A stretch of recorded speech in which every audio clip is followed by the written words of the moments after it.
We're at Wildwood Park where this afternoon the Sheboygan A's take on the Greenville Stars in a doubleheader in the Newble Baseball League. Hello everybody, alongside Lucas Schulze, I'm Mike Martin. We'll be bringing you today's game. Lucas is going to take the lead in Game 2. I'll take the lead in Game 1. Let's go through the defensive lineup for Sheboygan. They're going to have Jimmy Jurgensen at first base. Nolan Sand, last night's pitcher who saved the game, is at second. Harry Steltz at third. George Haas Jr. is at short. Emmett Salen is in left. Alex Ames in center. And Chase Hanselman is in right. Connor Lash is doing the catching. And doing the pitching is Gavin Goronski. Goronski making his sixth appearance and sixth start of the season. And the first batter he's going to face is Brent Summer. Brett is going to be playing third base for the Stars. This is the first meeting this year between these two teams. They'll play a doubleheader today, like I mentioned. There's a little bouncer right back to Goronski. He makes the easy play over to first.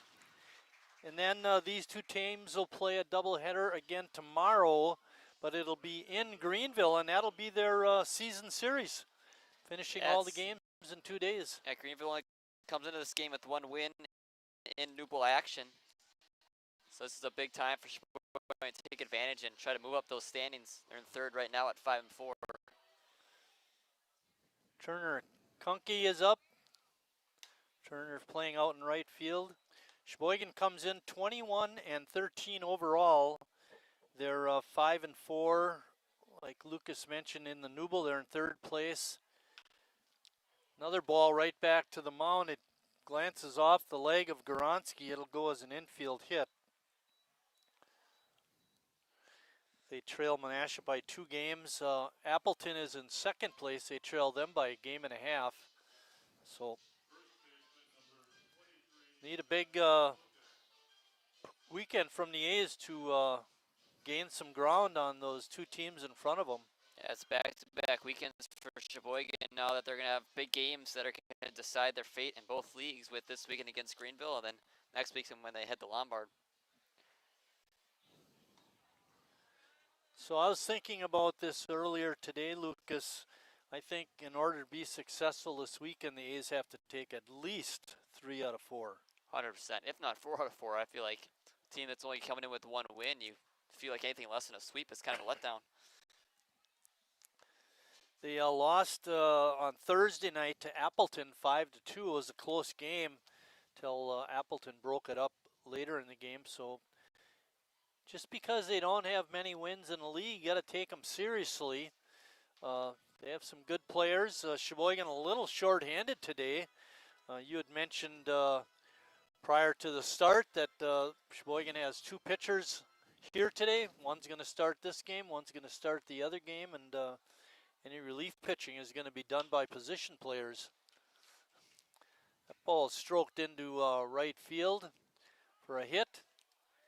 And Greenville's in business with runners on first and second and only 1 out, and Joe Fisher up. Yeah, again, that first inning's trouble has come back to bite Sheboygan so far. Back-to-back hits. Now Goronski's going to have to work out of this jam so that the A's don't fall behind in this first inning.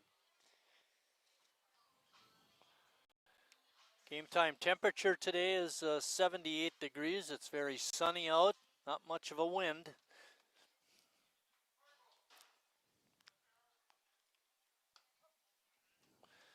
Also have an interesting situation with the umpiring.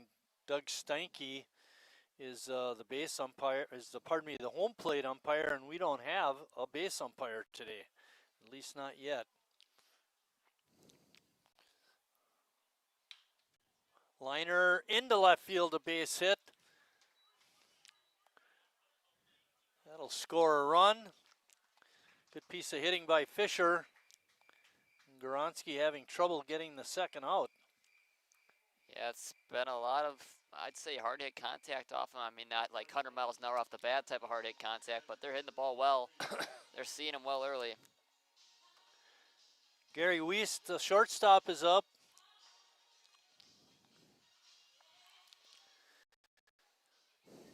Gavin retired the leadoff hitter and now has given up 3 straight singles.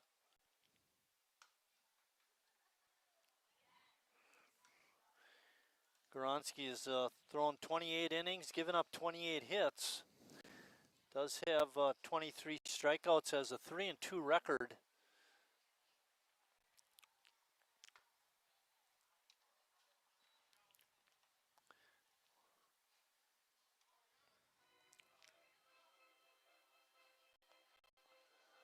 Sheboygan, again, we talk about those 7-inning games. You can't fall behind by a lot early on because there's not as much time as you normally would have. 2-0 pitch is right down the middle, makes it 2 balls and 1 strike. Got a nice crowd for this first game of the doubleheader.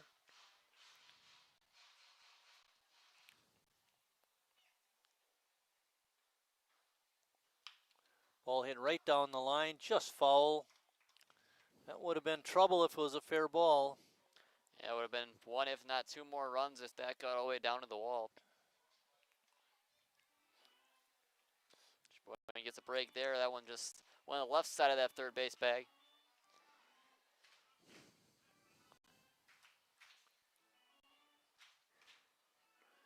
Two-two pitch coming up. Swing and a miss by Weiss, and that's out number 2. First strikeout for Gavin. Yeah, he needed that strikeout right there. Blew that fastball right past him. And without any advance from the runners, just went out needed for him to keep this at a 1-run game. Cameron Cronus is up. Cameron playing center field for the Stars in game 1. When the teams lined up for the playing or singing of our national anthem, Greenville, I think, only had 11 players, and Sheboygan had about the same.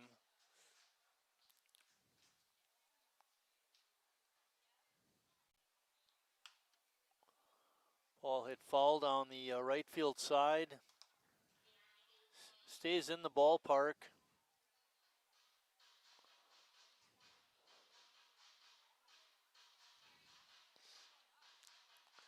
Lucas on second, Fisher's on at first. Fisher got the RBI single. Stars are on the board.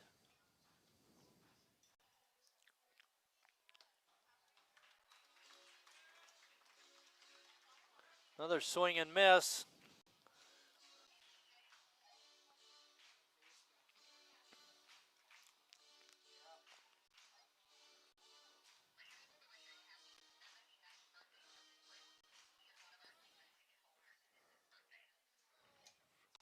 Called strike 3 right on that outside corner, and that ends the Greenville first, but they do come up with a run after a half inning of play. Greenville 1, Sheboygan coming to bat.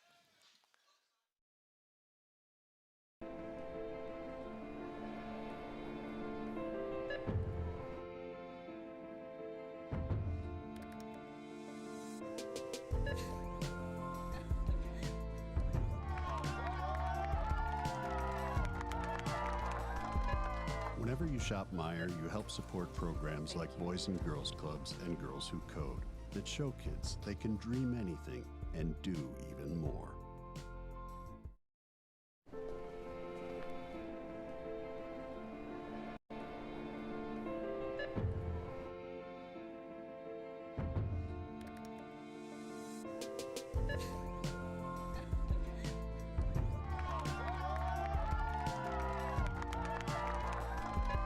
Whenever you shop Meijer, you help support programs like Boys and Girls Clubs and Girls Who Code that show kids they can dream anything and do even more.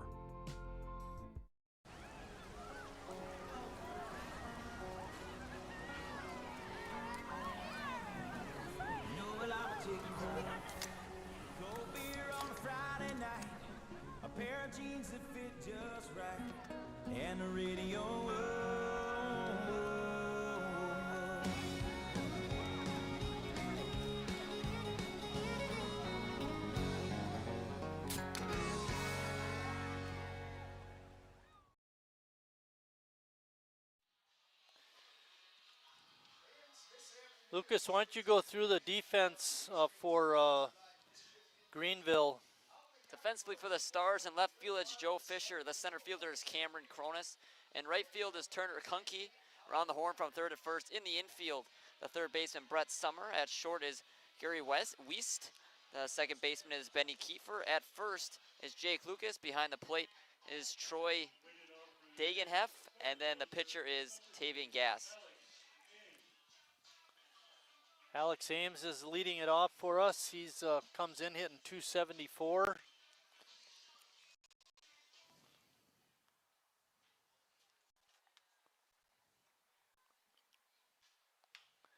Ames hits a slow roller to third. A throw across is in time by Summer.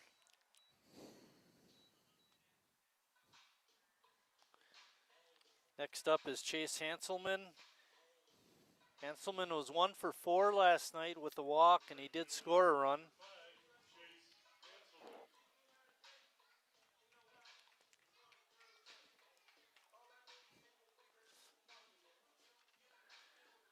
Sheboygan comes in with a 17-4 record at home this season. They've played very well on their home turf.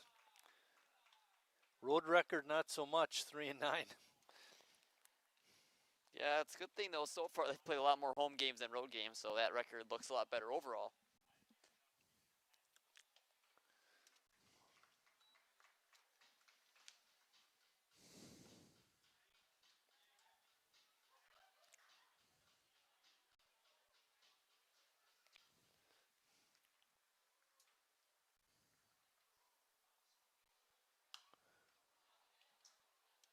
Hanselman swinging at that 2-0 pitch. All you do is foul it back.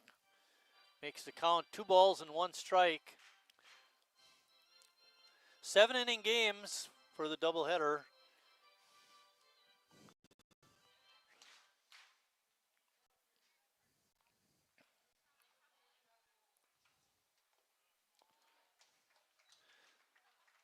That's why I found behind Tavian in the Gass, first the inning. starter for Greenville. Nice last name. Yeah.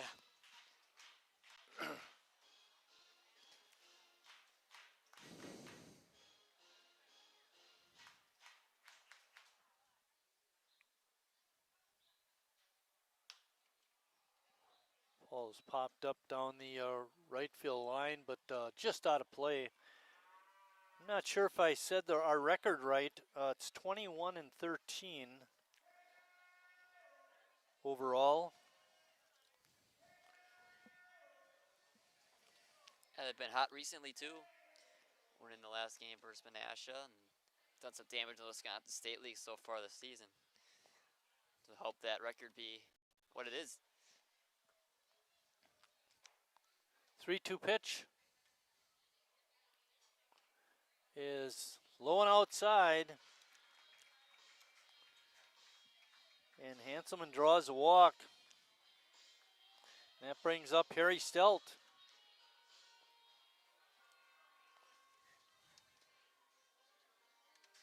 Harry hitting 371. About 2 weeks ago or so, he was well over 400.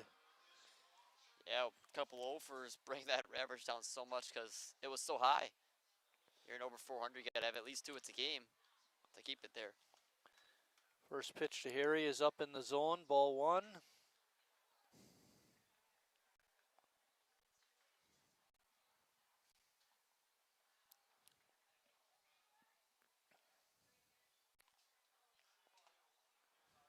Harry takes that pitch low, 2-0.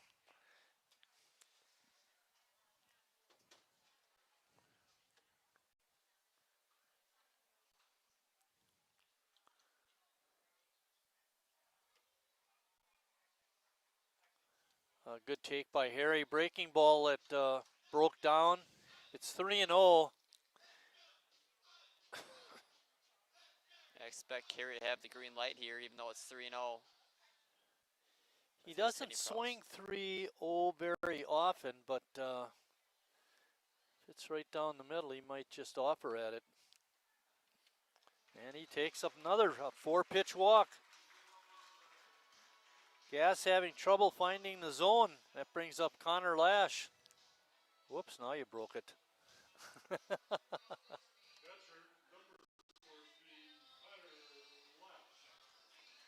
Connor led the ball club with home runs last year with 7. He's looking for number 1. This year, this would be an awesome time to get it. Steps in hitting .262.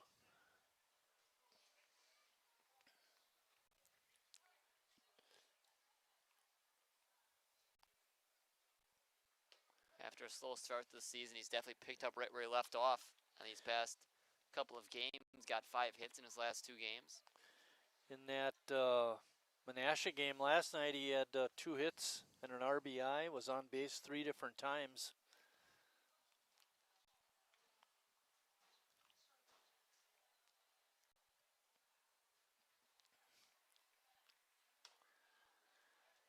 Gas able to power that fastball past Lash. Connor sitting at the plate now, no balls and 2 strikes. Jimmy Jurgensen waiting on deck.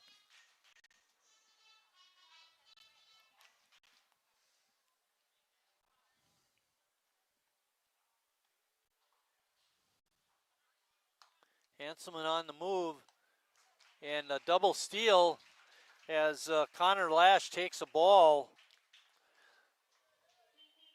Hanselman had a great jump at second, and Harry, when he saw him take off, he took off for second, and it is a double steal for Sheboygan. He was reading Gas's every move there, saw he wasn't going to look over, and just took third base. Little pop up on the infield, and taking that one is Kiefer.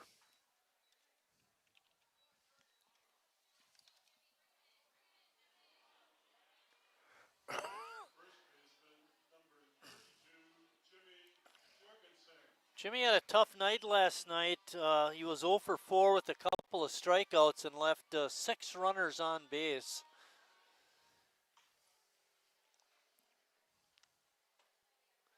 Let's see if Jimmy can turn that around today. He's got an excellent opportunity. He's going to have to get a 2-out hit. He comes in hitting .290. 6 homers, leads the team in that category, as well as RBIs with 28. So definitely still a situation you want him to hit in. Jimmy pops that one up on the infield. Summer has a little trouble with the sun, but is able to make the play. And that ends the Sheboygan first after 1 complete. Greenville on top, 1-0.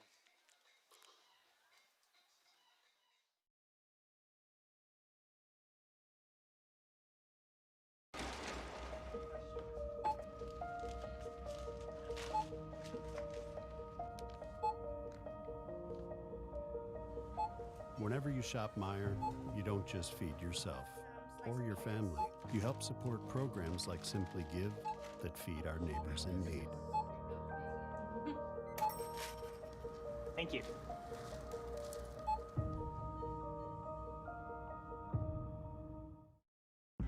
I grew up working in my family's supper clubs. This is where it started with us as far as the fish that we serve at Culver's today.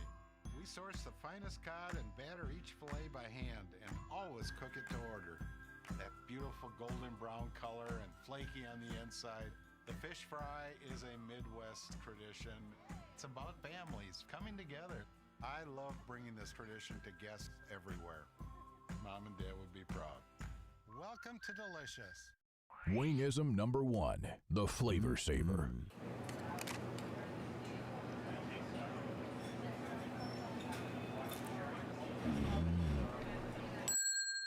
Legend Larry's, the definition of flavor. Wingism number 2, the Joker. Then her dad walked in. Dude, we're done eating. Use a napkin. You serious? Yeah. Are you serious? Yeah, I'm serious. Why so serious? Legend Larry's, the definition of flavor.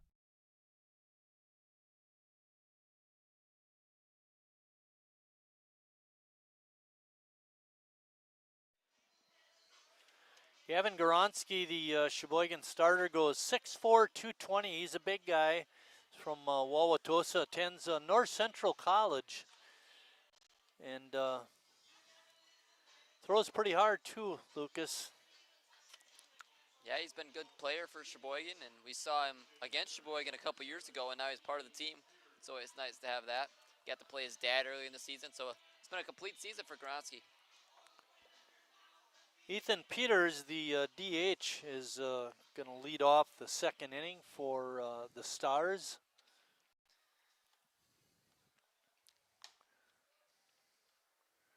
First pitch comes in low and outside for ball one.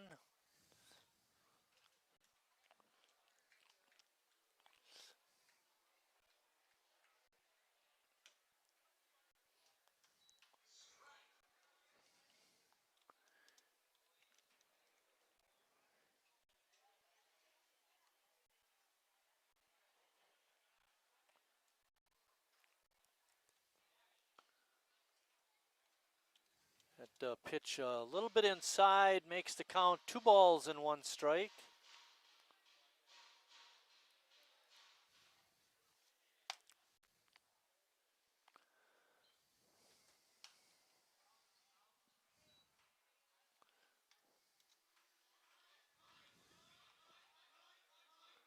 Hopefully umpire Doug Stenke will be able to make it through the doubleheader. Yeah. It's hard enough to do a hot game like this behind the plate, but then you got to do 2. Can wear on you. Hopefully another umpire comes at least for game 2 so he can go on the bases. Yeah, exactly. We don't know what's going on regarding that front.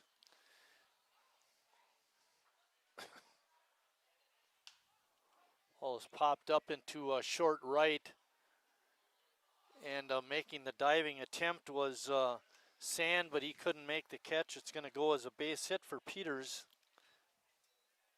Now they're single for Greenville. It's their 4th one of the game. They just continue to find ways on base early. Benny Kiefer, the second baseman, is up.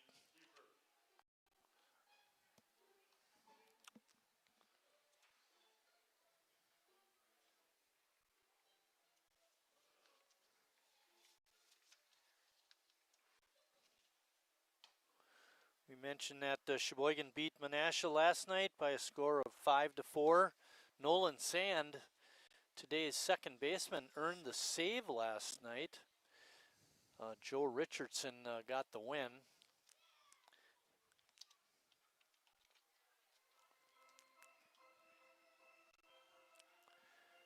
Taylor Shores will be inducted into the A's Hall of Fame between games today.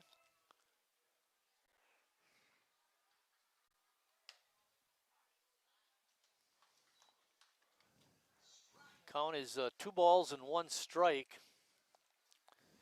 Kiefer didn't like that last call. Would have made the count 3-0 had it been a ball.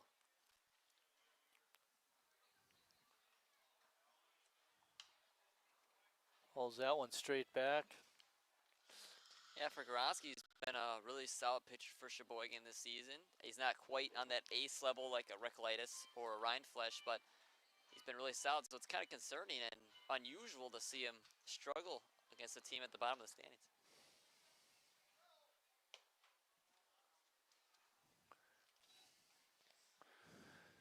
Tim Moyer, the A's manager, is looking for Gavin to go the distance if possible. They're very short on pitching today. The ball is in the dirt, bounces away from Lash, but it is ball 4. Puts runners on first and second, and the concerning thing about that, Lucas, is you're looking at the 7, 8, and 9 part of the order, and the first 2 guys, 7 and 8, get on base. Yeah, it's tough. Team that Sheboygan is expected to beat, and early on they're struggling to get outs defensively. Catcher Troy Dejanev is up.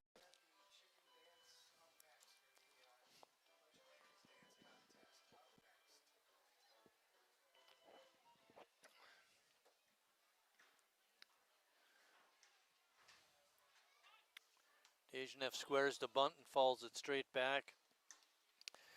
That Dejanev name is pretty familiar to me, Lucas. When I did my stint of teaching out at Chilton, that was a pretty common name out there. So I wonder if Troy attended Chilton High School or not.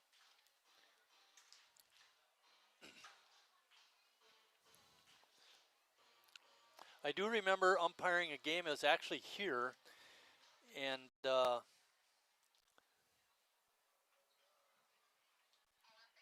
wait a second here. Pitch comes in. It's a strike. So the last name of the catcher when they announced it was the first name, was the last name of a family of children that I'd had with that last name. And sure enough, his dad was one of the first players I coached out at Chilton. Cool full circle moment then. Yeah, exactly.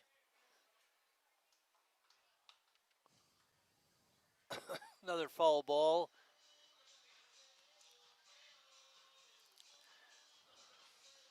Ken Zacharias was the dad, and he had a brother, Carl, who actually played football at St. Norbert's and was an all-conference football and baseball player in high school.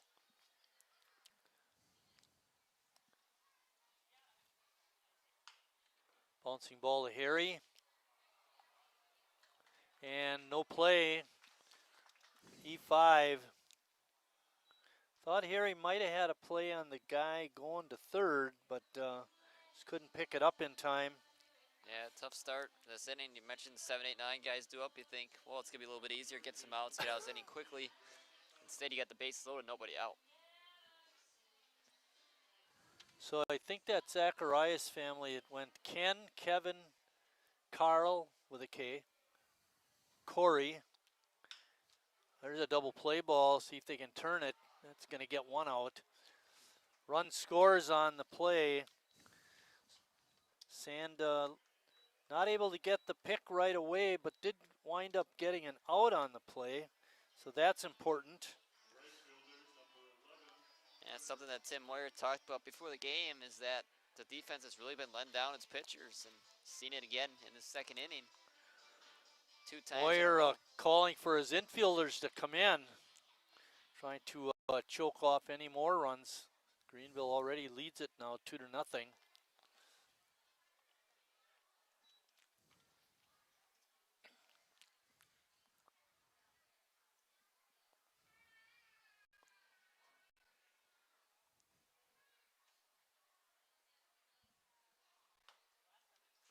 Good fastball by Goronski. Got Kunke to swing and miss. Kunke singled his first time up and scored.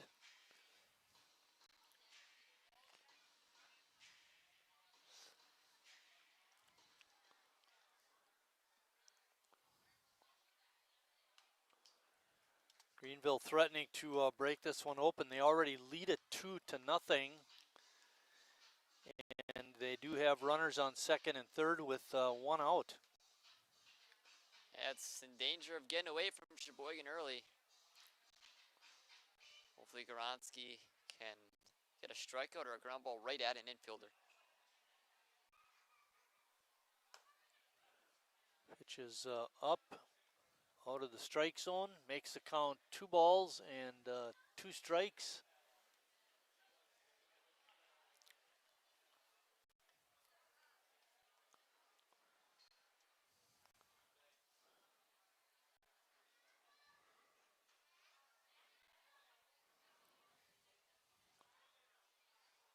Swing and a miss. Big strikeout for Gavin. His second of the ball game. He's able to, go ahead. And he's gotten all his strikeouts at big moments. He struggled the last 2 batters that first inning, and then this one with runners at second and third and just 1 out. That's just what I was going to say.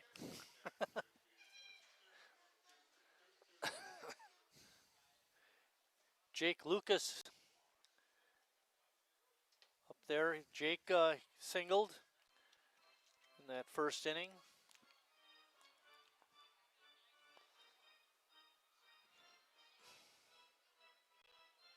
Infield is now back.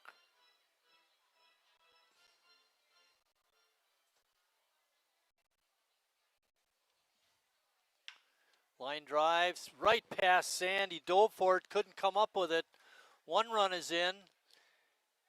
and they hold the runner at third. So give Lucas an RBI, and 2 runs so far in the inning for Greenville. That's a good thing that Dayton have held up there, but he probably could have scored because the throw was offline. Yeah, right. Just another cut for Sheboygan. Joe Fisher, who singled in a run his first time up, is up again with an RBI opportunity.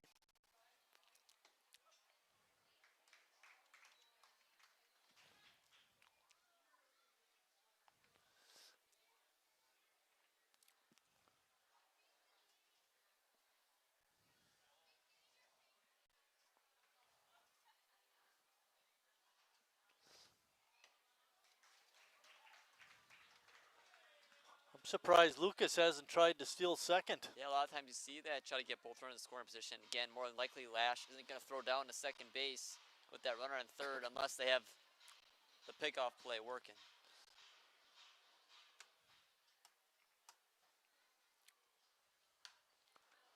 Ball is popped up out of play right behind home plate.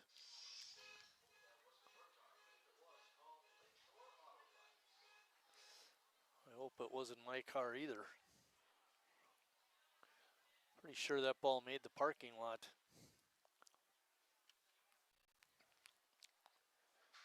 No balls and 2 strikes on Fisher. Greenville has 2 runs in so far. They lead it 3-0. Oh. Fisher had a great cut at that fastball, but all he could do is follow it back. An 0-2 count, not surprised to see Koronsky try and challenge Fisher. See if he goes breaking ball, tries to get in the chase now.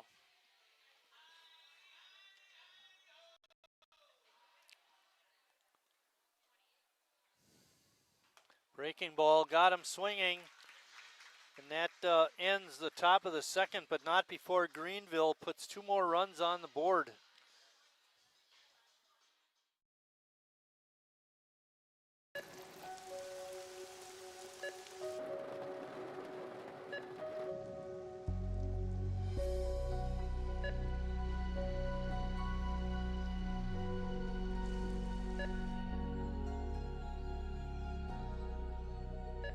Whenever you shop Meijer, you help support organizations like Hope House Mission and New Hope Shelter that give people around here warmth, shelter, and care. The great taste of Sheboygan. What does it take to stay in business for 75 years? It's not only featuring USDA choice beef. It's not caring about every single one of our 30 varieties of bratwurst. Nope. After being family-owned for 3 generations, we've learned it's about you. At Miesfeld's Market, we give back to the community, and our customers always come first. Since 1941, we've been feeding our neighbors, so come by and see what we've got today. Wingism number 3, the Peter Heater. Oh, so hot. Oh, so hot! Legend Larry's, the definition of flavor. Wingism number 4, Tea Time. What are you, having tea with the queen?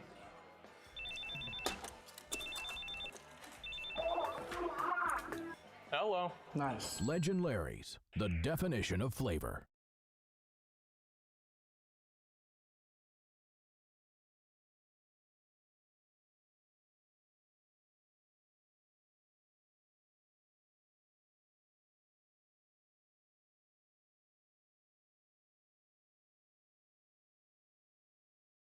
Maybe after this half inning, I'll go over there. Brad Reinfleisch is going to lead off the A's second. Sheboygan trails 3-0.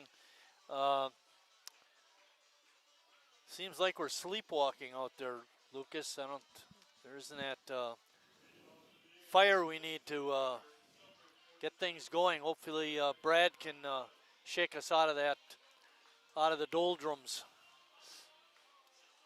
Yeah, Brad's been a great hitter for Sheboygan throughout his career, even though he's mostly known for his pitching with the A's. Likes to DH on these weekend days, especially when there's lack of players. Brad took that first pitch, what looked to be outside, but umpire Stenke liked it and called it a strike.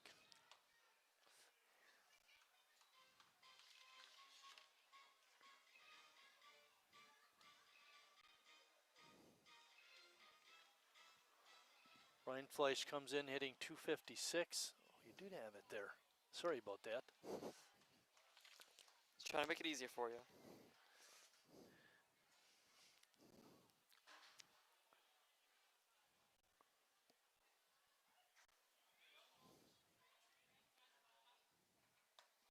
Breaking ball stays up high. Count is 3-1.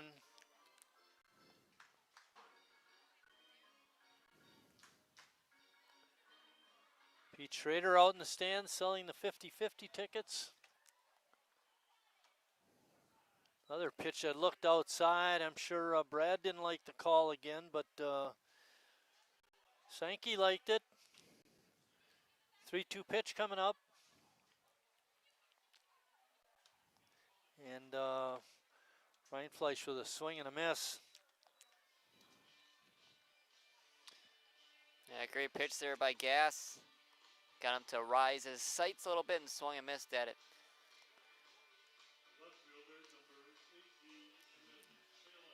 Emmett Salen up. Remember early on, Emmett had a nice game, a couple hits in one of the games, but since then has been struggling. Looking to try and get above the Mendoza line today.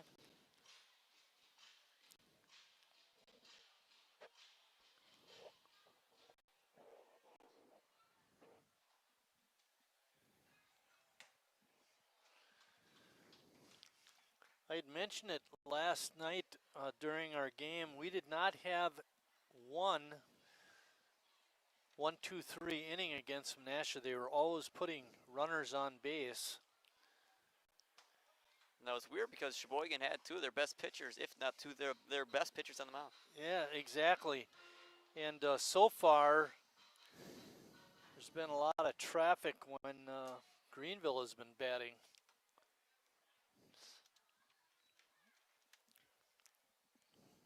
Sheboygan put a couple runners on in the first, but could not advance them.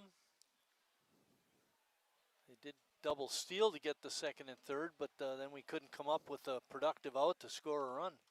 It doesn't help when you lose two of your best players on the team with Jacob Neese and Riley Palmquist going down with injury.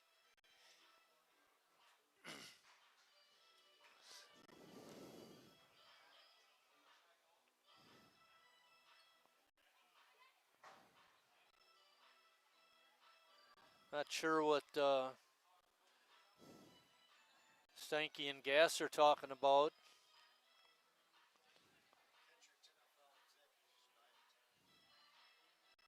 Okay, catcher took a foul tip in there, just taking a little time out for Dejanev to recover.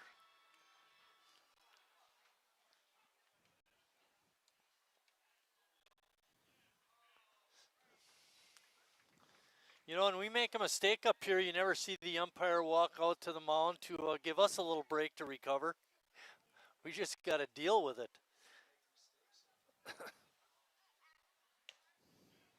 And a one-out walk to Salen. Hopefully that'll get Sheboygan going.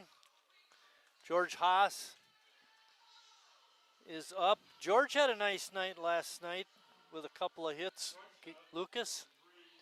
Yeah, Sheboygan's got 3 base runners tonight, and they've all been via the walk. So see if George can get a hit like he had those 2 hits last night that you mentioned. With those 2 hits last night, George raised his average almost 100 points.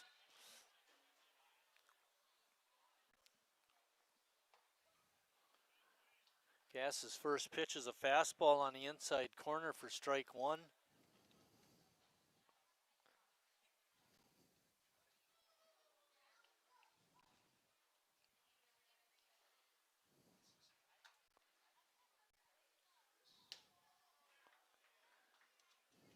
Emmett Salen is listed as a catcher on the roster, and you wouldn't expect Emmett to be stealing.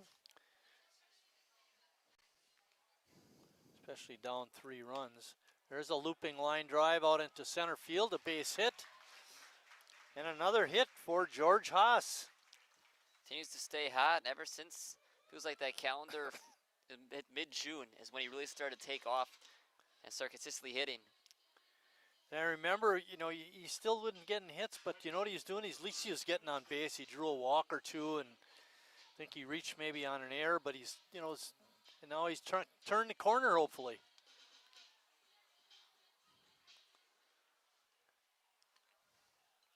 Nolan Sand up.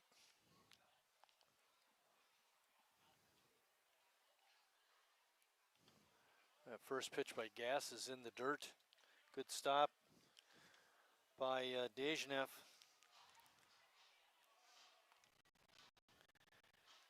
Sand does not have any official at-bats. He has scored a run. He came in as a pinch runner.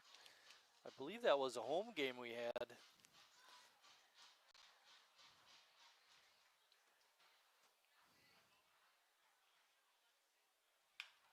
Up the middle, and good play by the second baseman, but he couldn't get the force out at second.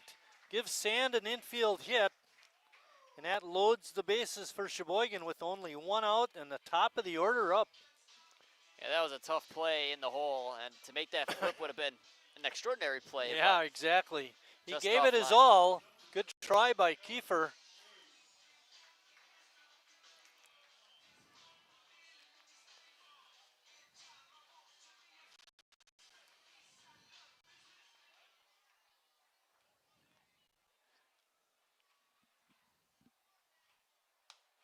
Sheboygan with a chance to score a couple runs. They trail by 3 right now. Ames grounded out to Summer his first time up.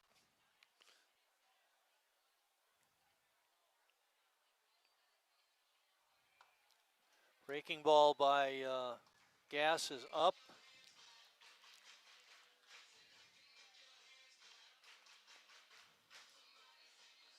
Alex has 19 RBIs on the season. He got one of those yesterday on that sac fly. Big time for him to add 3 or 4 more.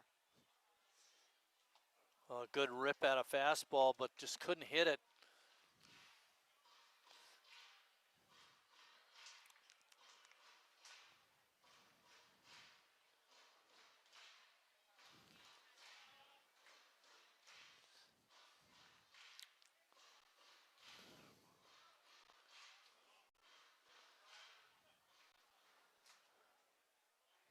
Gas set. And fires that one in the dirt. Tough thing for a pitcher with the bases loaded is there's nowhere to put the batter at the plate. 2-2 is the count. Which makes it difficult because you got to make your pitch. There's really no room for error on the mound.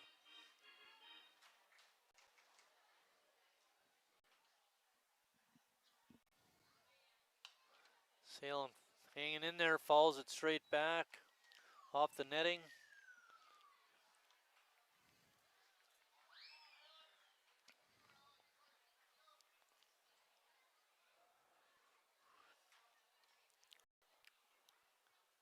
Salen on third, Haas on second, Sand is on first.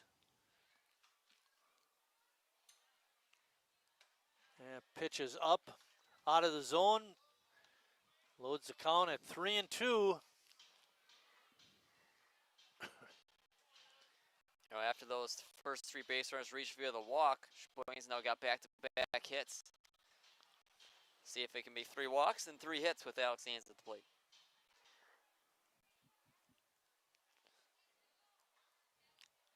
Pitches down, ball 4, walks in a run. For Gass, that's now his 4th walk of the game. That brings up Chase Hanselman.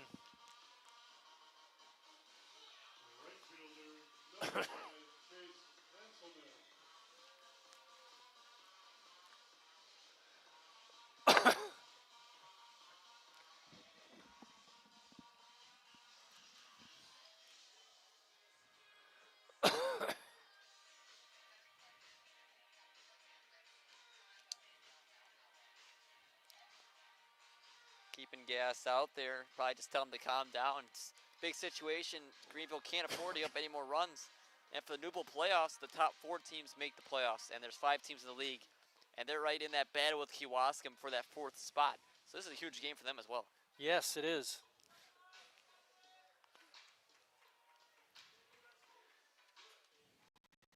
Chase walked his first time. Was stranded at third when the inning ended.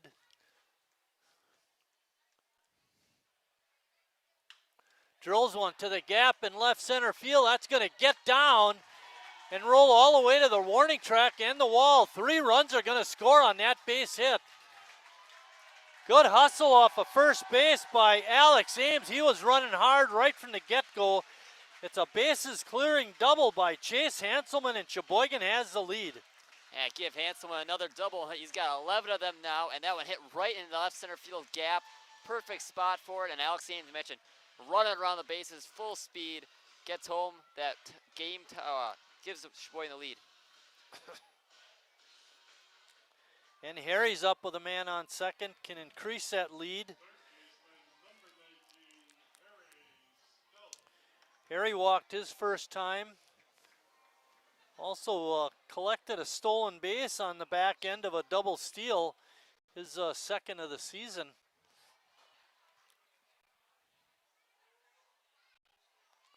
Breaking pitch, nice pitch by Tavion Gass to get ahead of Harry. 4 runs on 2 hits for Sheboygan. The walks have been an issue for Gass.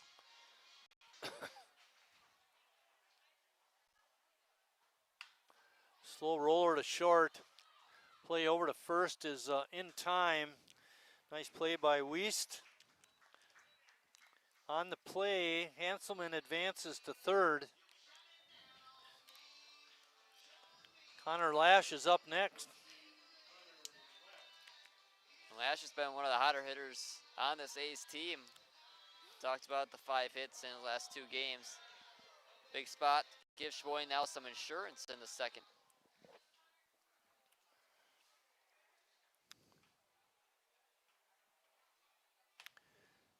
Connor had a pitch to hit, but couldn't catch up to it.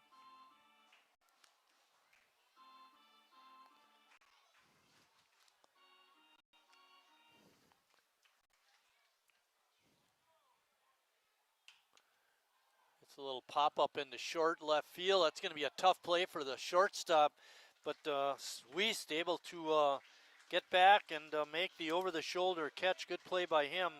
But Sheboygan does come up with 4 runs, and after 2 complete, they lead it by a score of 4-3.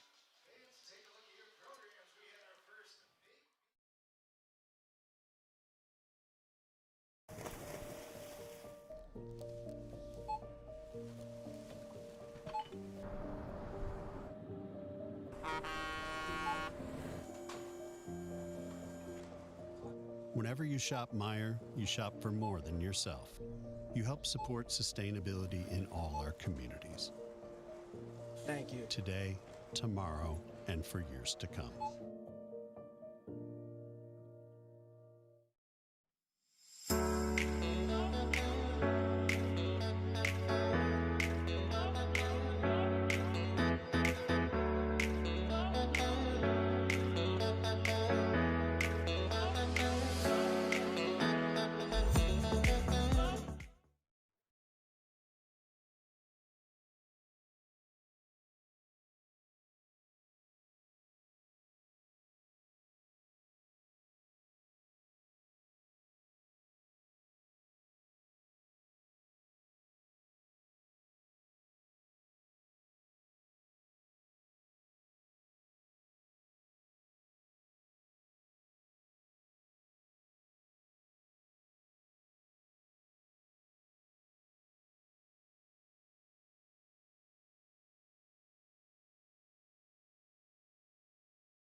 Welcome back to Wildwood Park for the top of the third inning. Gavin Goronsky is back on the mound for Sheboygan. He'll have to see 5, 6, and 7 for the Greenville Stars. Gary West, Cameron Coronis, and Ethan Peters are the three due up to face Goronsky.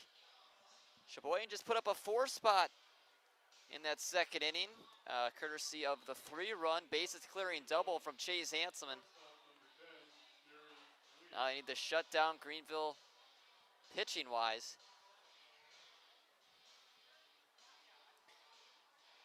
Gary Wiest struck out his first time up, one of the 2 strikeout victims from that first inning.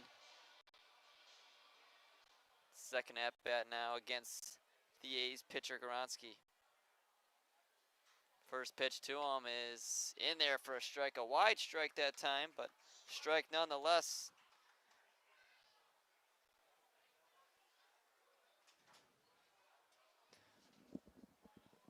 Goronsky looks in, the pitch is low. I was able to get Taylor. He's going to come over in the 4th inning. Taylor Schwartz, inductee into this year's Sheboygan A's Hall of Fame. I was looking at the hit situation, and 5 hits for them, 3 hits for us. Am I right? The walks have been the difference.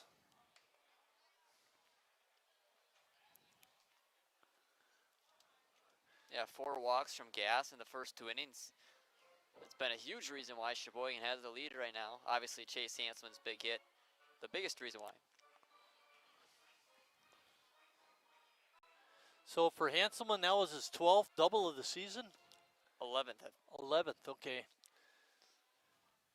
I know he's got a bunch. The only player on the team in double digits.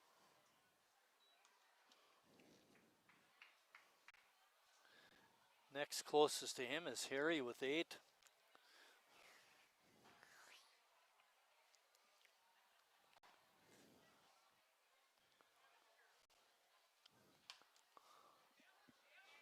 Fly ball into right field and foul ground, and Hanselman almost flew over the fence trying to make the catch, but couldn't quite get there.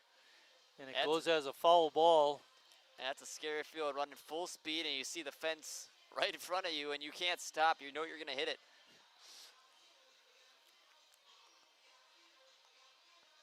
If you're a gymnast, you'd just kind of flip over and land on your feet, wouldn't you? You would think. We wouldn't know about that. No.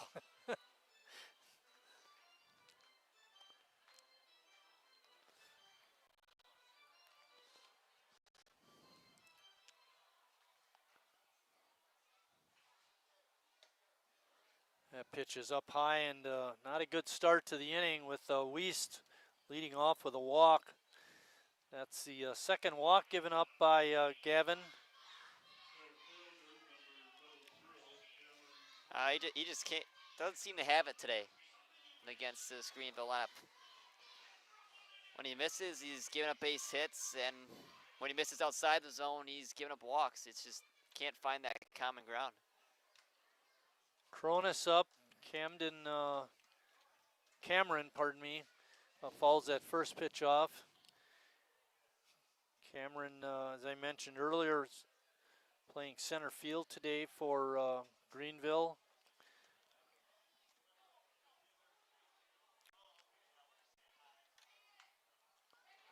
Pitch is bunted right out to the mound. And Goronsky slipped on the damp grass, apparently. Was able to make the play. And even the easy outs aren't so easy, are they, Lucas? I can't believe he made that play after he slipped. I know. And had enough power on the throw to still get him Well, at first. and then the next thing that popped into my brain, don't get hurt. We Yeah, only have exactly. 2 pitchers today.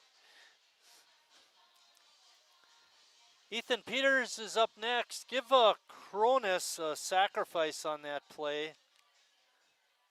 Bunted the man over.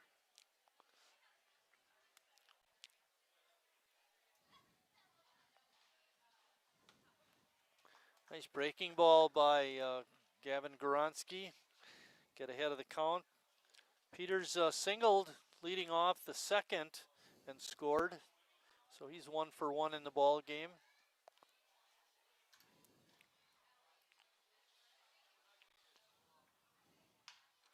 Ball up the middle. Cut off. Throw to first is not in time. Probably should have held on to that. You don't want to risk making a bad throw and allowing a run to score. Give Peters a base hit. That was a great job by Haas to keep it in the infield, because Yeah, if he doesn't, right. that's a run. If that gets by him, there's a run that's going to score. Benny Kiefer up. 7, 8, 9 have been the issue for Goronski. Yet to retire any of them.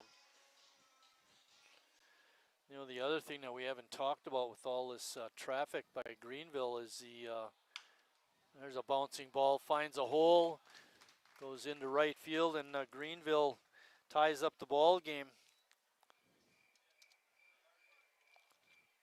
Again, Is the mounting number of pitches that Goronski is having to throw. Yeah, and they're just hitting it where they aren't. Again, we saw it a couple times last night against Menasha, those softly hit base hits to the right side of the infield. 3 hits in the first, 2 hits in the second, and now 2 more in the third, and they're not done. First pitch, a breaking ball to Dejnev is in for a strike. Troy reached on an error. It was on Harry.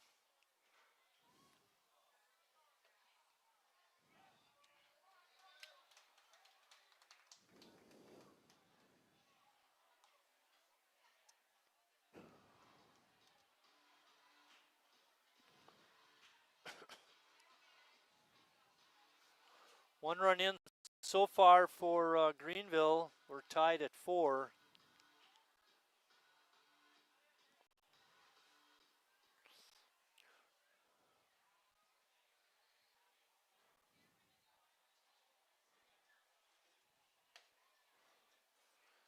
Sheboygan has brought the infield in with runners on second and third.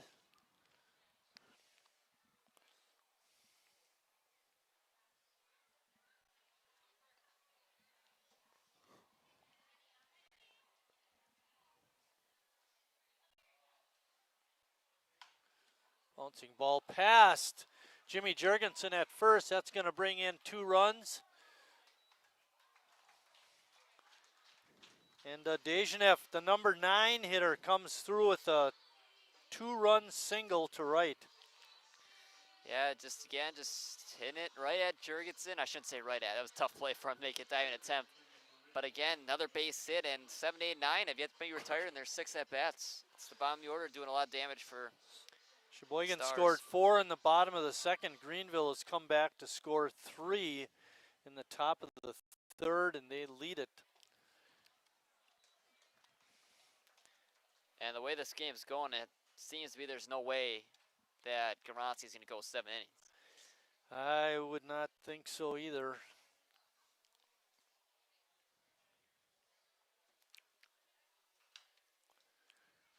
Good rip at it by Brett Summer, but all you can do is follow it straight back.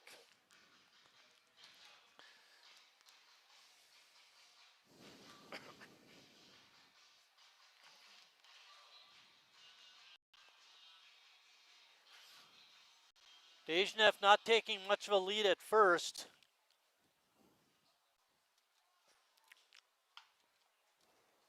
Summer fouls that ball down the left field side.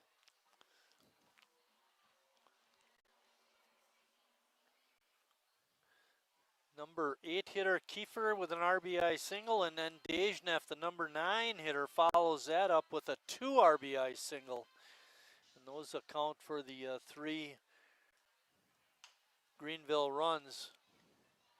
Harry to second for 1. Relay to first is not in time.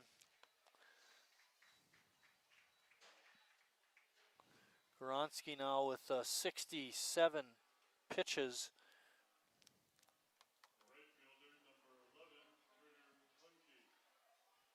Yeah, that pitch Turner count is rising to a dangerous level right now for him. Turner Kunke is up.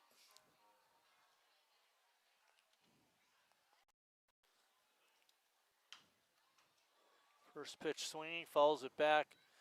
Sheboygan showed a little life on offense in the bottom of the second. Hopefully they can revive that in the third. They trailed by 2. Entering the bottom of the second, they were down 3, so they're making progress. Kunke takes that pitch to the shoulder.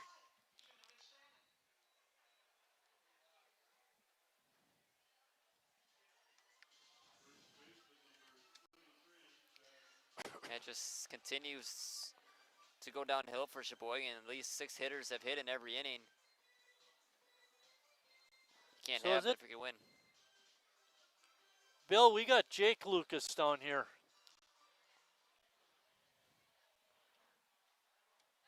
We got a Jake and a John. We're not sure if it's Jake Lucas. We got Jake down here. John's been calling him. Bill's been calling him John. Jake Lucas, according to the game changer.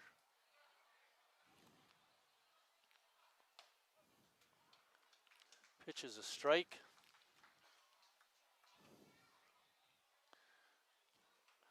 Trying to limit the damage. Sheboygan down 2, 6-4.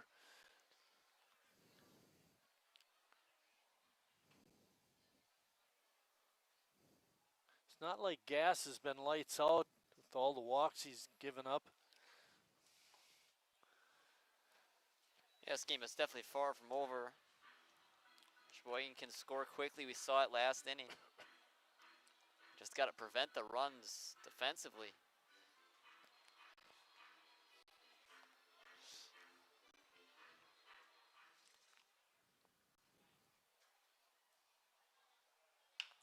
That ball is ripped into right field. Base hit, that'll score another run. And Jimmy cuts the throw off. Keep Lucas on at first. Kunke, who is on first, goes to third. And of course, Summers, who is on second, scores. And it's getting serious now, Lucas. Yeah, it's the 3rd hit of the day for Lucas. All 3 of them singles. And 9 hits now for the Stars, and it just continues to get worse. Even when Sheboygan got that momentum back, immediately it's matched with a 4-run inning from Greenville.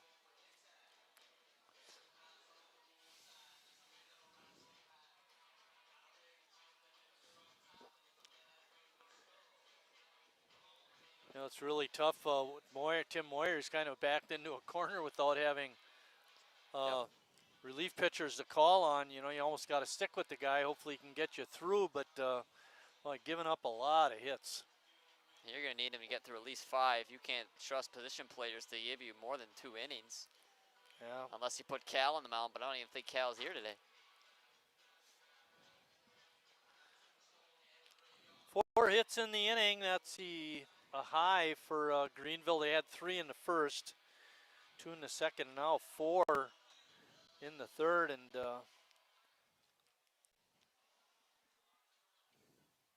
scored 4 runs to match the Sheboygan 4 that they got in the second.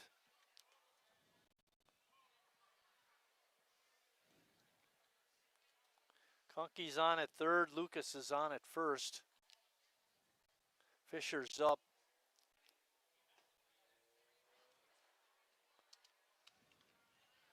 Pitch is off the corner for a ball.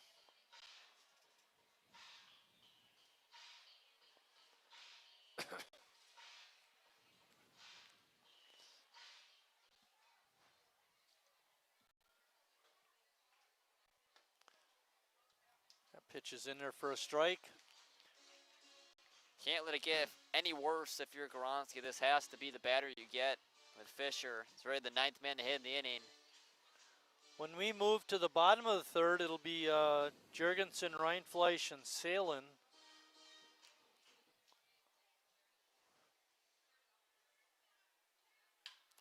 Ball is ripped to left, and it's down.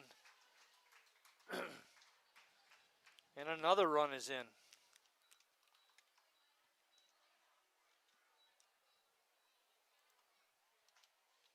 You just don't see Goronsky struggle like this. I don't know what's going on today with him. Oh, so and Greenville is batted around in the third. And Tim continues to stick with Goronsky. Really doesn't have a choice.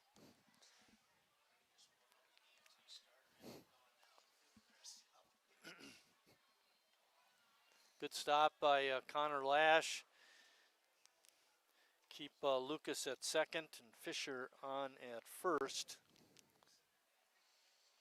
It's been a 5-run inning.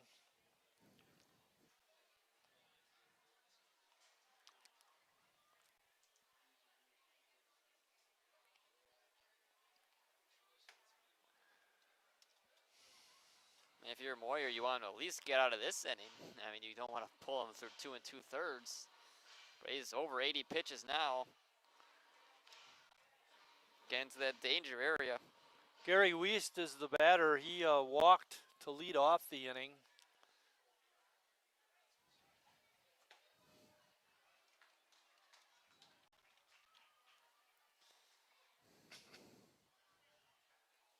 Well, got to give him credit. Greenville came to town with their hitting shoes on.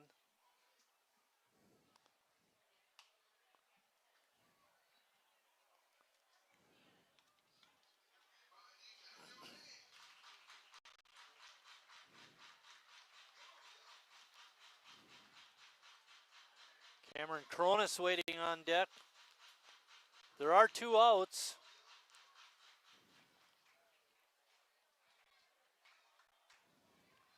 And pitch in the dirt. And it's a called strike 3. Couldn't check his swing. Wiest is out. And that ends the inning finally. But not before Greenville comes up with 5 runs.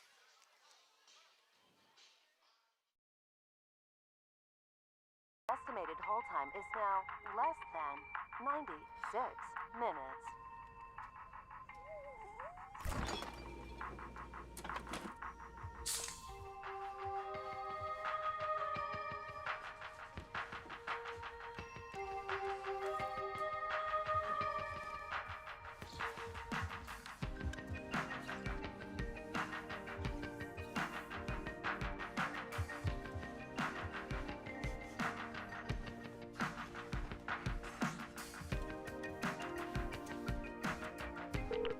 We thank you for your patience.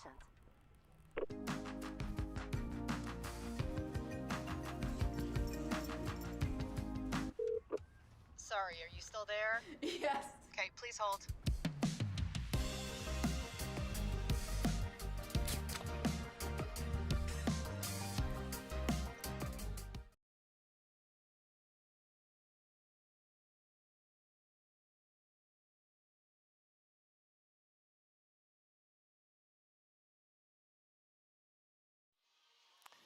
Kevin Gass still on the mound for Greenville. Sheboygan will send up Jimmy Jurgensen to lead off the third. Jimmy popped to short his first time up.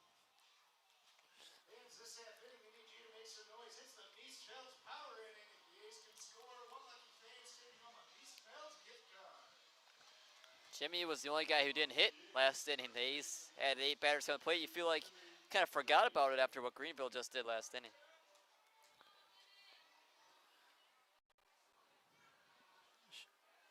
Sheboygan has plenty of chances left. The problem is you got to stop them.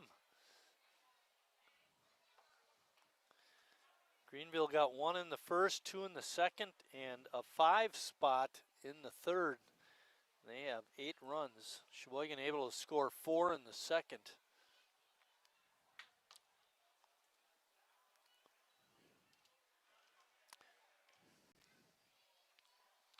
And you can't get it all back here. Again, it'd be really difficult to put up back-to-back 4-run innings, but at least get 2 runs back here, get 1 run back just to put some momentum back to Sheboygan's side. Jimmy with a good eye. Took that pitch outside. Doug Stenke, our home plate umpire, is going to have a long day. He's working all alone. Yes.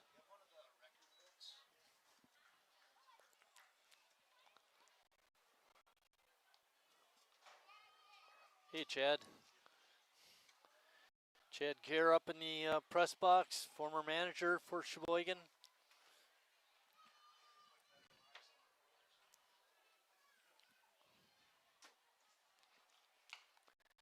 Bouncing ball up the middle.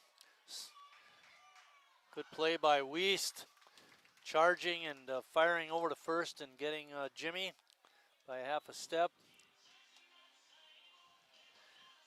That brings up Brad Reinfleisch. Slow roller for Jimmy. Almost able to beat it out that time, but not quite enough foot speed to get there. Brad does have a home run this year. Go along with his 7 RBIs. Good breaking pitch by Gass. Gass had trouble with his control through the first 2 innings. Sitting there with a 4-run lead, he looks to be a little more comfortable on the mound so far in the 3rd inning.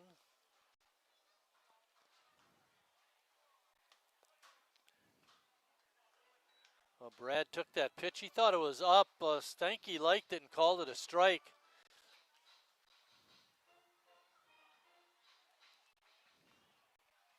One-two pitch. And check swing by Brad. Fouls it out of play. That was in the bullpen area.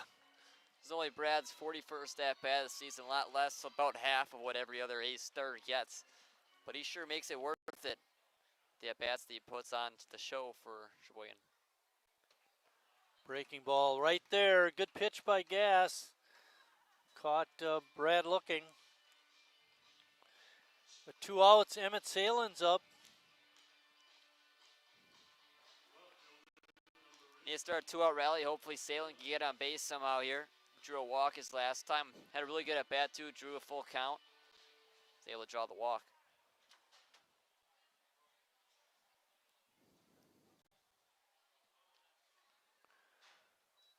First pitch in the dirt for ball 1.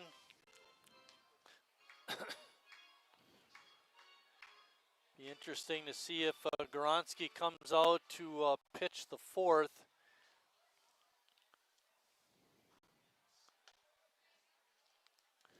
We checked it earlier. He's probably got over, well, he definitely has over 70 pitches in, which is enough. Over 80 too. Yeah. George Haas waiting on deck. 2-out rally would be nice. Lucas mentioned that before. 83 pitches for Goronsky.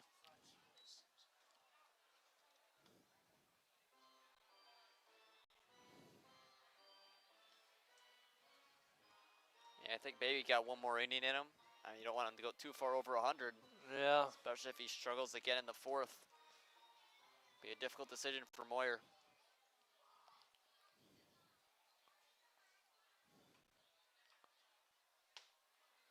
Pitch is in there for a strike. That makes the count 3-2.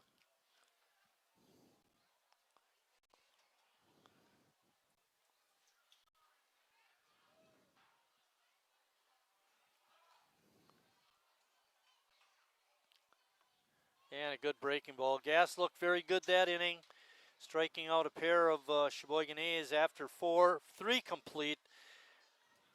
Greenville 8, Sheboygan 4.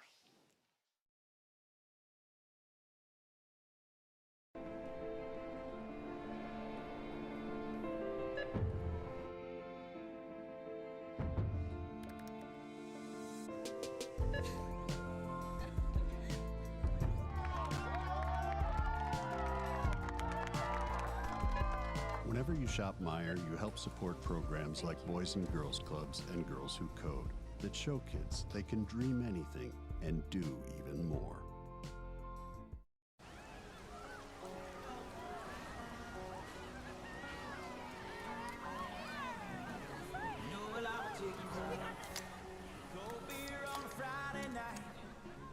jeans that fit just right, and the radio.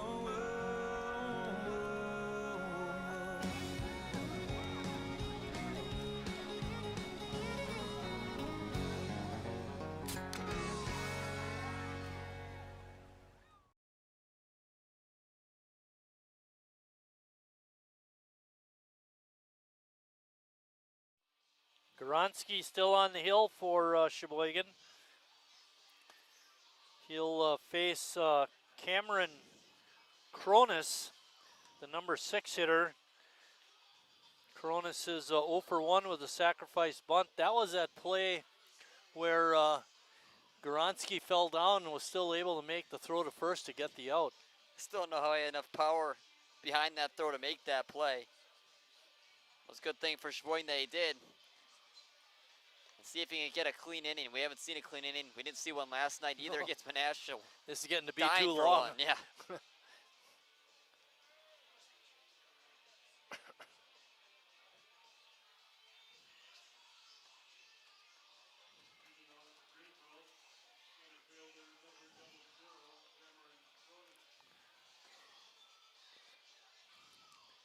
Greenville with 10 hits so far in only 3 innings. Things were looking promising when we scored 4 in the second and took the lead, but Greenville kind of dashed those hopes with the 5-run third. Very quickly.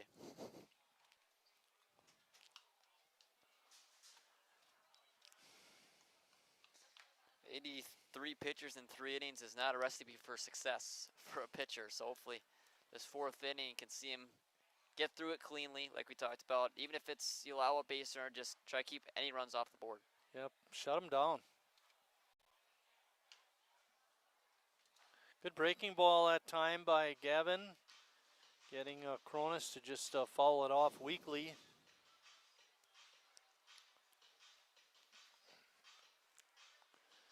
After this ball game, we'll have the induction of Taylor Shores into the Sheboygan A's Hall of Fame. And then following that induction, we'll have game 2 of the doubleheader. Lucas will take you home. Jimmy got a little close to the railing and had to pull up, couldn't make the play. Good job of getting over there. This goes as a foul ball. Yeah, it's a really tough play, but just the way this game is going anyway to get Goronsky out, especially the leadoff hitter.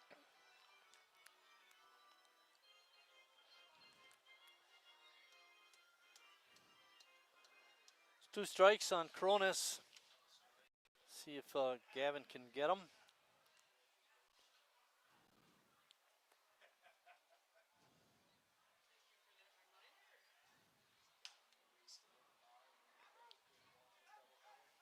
Gavin with 5 strikeouts so far in the ball game.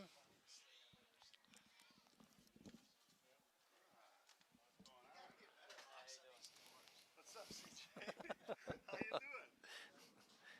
Joining us up in the press box is Taylor Schwartz. First of all, Taylor, congratulations on making the Sheboygan A's Hall of Fame. Thank you, Marty. Thank you so much. Appreciate it. Tell me what that means to you. What's that? Tell me what that means to you. Well, it's an honor, you know, following the footsteps of many guys before me who've done this all out there partying right now. It was a long part of my life, you know, to be out there and watching the game here now makes me kind of want to get back out there, but those days are long gone. You are one of the few players who did double duty. You played a lot of infield over the course of your career and a lot of pitching, and most people make it as a position player or as a pitcher.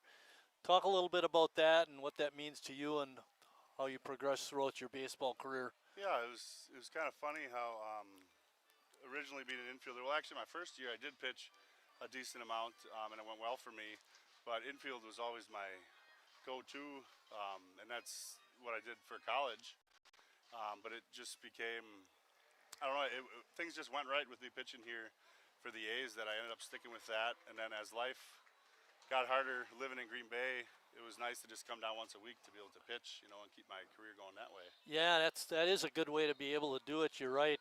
I know that the drive down now might not be quite as bad as back then, but it certainly is especially when you're working a job all day and then drive an hour to play a game and get back late and then you got to go to work. Obviously, you did some of that. How did that work out for you? Good. It was a lot easier before I had my kids than I do now. And what is your how many children you have? I have 2 boys. Cameron is 5, and then Everett is 2. Okay, so they're just starting to get in. Well, not the 2-year-old yet. Yep, but. I got T-ball coaching. I just finished up that season. So. Okay, so you are doing a little bit of coaching. I am. Yep. Then they're both switch hitting already. So I had to do that. Now, you learned to switch hit early on in your career. Yes. I think Greg, your dad, when I was got like you 3. into that. Yep. Feel that was a good thing or not such a good thing? I think it was a great thing. Especially, that's why I want to teach my kids when they're so young, because once you do it that little, by the time you're 8, you don't even remember. It's just secondhand nature to just hit both ways. And then, later in your career, if one side falls off, at least you still got the other side to hit. So, yeah. Talk a little bit about the pitching end of it with Sheboygan. I know you played baseball at South High and you did pitching and fielding there. But when you're with the A's, what was your best pitch? What were you looking to do in those situations? For pitching, my best pitch would have been, I'd say my 2-seam fastball. I rarely threw a 4-seam fastball unless it was a full count, just because it had just a slight movement on it, enough to, just miss the barrel of the bat. How hard do you think you threw? Well, in college, on a gun, I saw 90 miles per hour. So, but I'd say probably averaged around 88, at least when I was throwing good. Yeah, it was always very fun for me to be on the mound because I knew it was my game to be in charge of. When I went over to the party deck to hunt you down and get you over here, saw a lot of players from a lot of different generations. Who are some of the players that you played with? Yeah, up there, really, Grant Berkovitz, I played with him. He would have been, in high school he was a senior and I was a freshman, so we had a gap there. But with the A's, then we ended up playing together. Other than that, Eric Schmidt's popped up there, who's still playing. Yeah, and he's still doing well. I told him he's getting up there early. I know he's gonna. He'll be a Hall of Famer. Right, he's gonna pass everything I've done. Other than that, really up there, Chad Gare, who's gonna do my presentation for me. He coached me. Yep. Yeah, the rest of them are a little bit older before my time. Okay, all right. Not having such a good day today, the Sheboygan A's, but hopefully they can come through after your induction and maybe even pull this one out yet. Right? You never know. Yeah. Still got some game left, so. So in terms of fielding, we talked a little bit about the pitching end. In terms of fielding, as a fielder, what was your prime position? I remember you playing either third or short. Yep, it was shortstop when I started my career with the A's, and then third base towards the end of the time. And then after that, Mr. Harry Stout took my spot, and I became just a pitcher. But yeah, otherwise mostly third at the end. I did do a little bit at second base, but that was never really my primary. That's too easy. You got to play those harder positions like third and short. If you had to look back on your career and pick, we're going to do this twice, once for batting, once for pitching. What game as a pitcher do you remember that really stands out to you? I'd say probably my 19th strikeout game. I think it was 18 or 19 strikeouts I had in one game. I just remember that one because I was kind of mind blown during the game that locked in, kept striking out. Yeah, and it just who was that against? Easy. That was against Green Bay. Okay. At the time they were, what was their name then? I can't remember what they were called because it's different now. There used to be the Blue Ribbons and Storm. Yes, that's what it was. Thank you. Yeah, that was your playing days. Did you ever get to catch you? Yeah. Right? Or no? Yeah, I think so. But infield, definitely when he was there. I had a picture in the paper with him. He was catching when it was North-South rivalry back in the day. All right. Yeah. Yeah. Right, yes. Well, Goronsky works a scoreless half inning. We'll keep it right here and talk right through the commercials. Okay, so we got a 19 strikeout game as a pitcher. What stands out for you as a hitter? Let me me think here.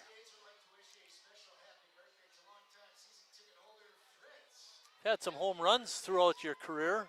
I can remember when I became mostly a pitcher, our coach let me hit that game. I hit a home run in Kenosha. I remember that moment because I didn't really hit anymore at that time, you know. Other than that, nothing Superior seems to stand out. That was so long ago now. I'm trying to. Yeah, right. It's hard to remember all those games. When you think back as a fielder now, more an infielder, hitter kind of thing, what was your strength as a fielder? As a fielder, I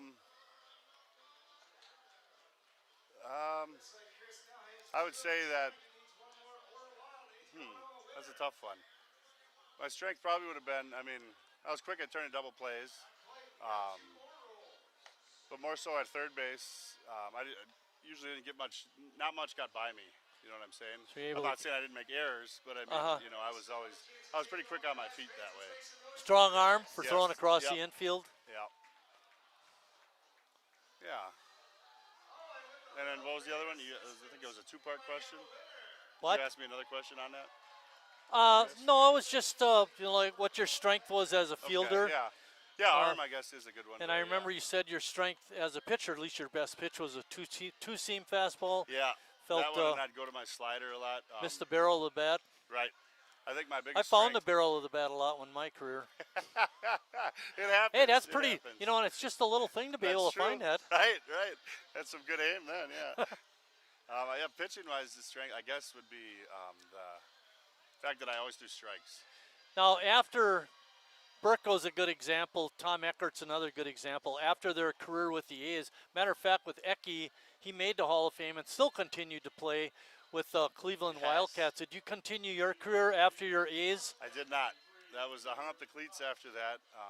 The closest I came would have been co-ed softball, and Okay. that wasn't really for me. I found out not too competitive. I did some umpiring in the East Shore League, I believe it's called. It's a Sunday only. They only play on Sundays, and go out to Chilton umpire a game, and there's Burko playing with St. Peter. He was. And he's playing catcher.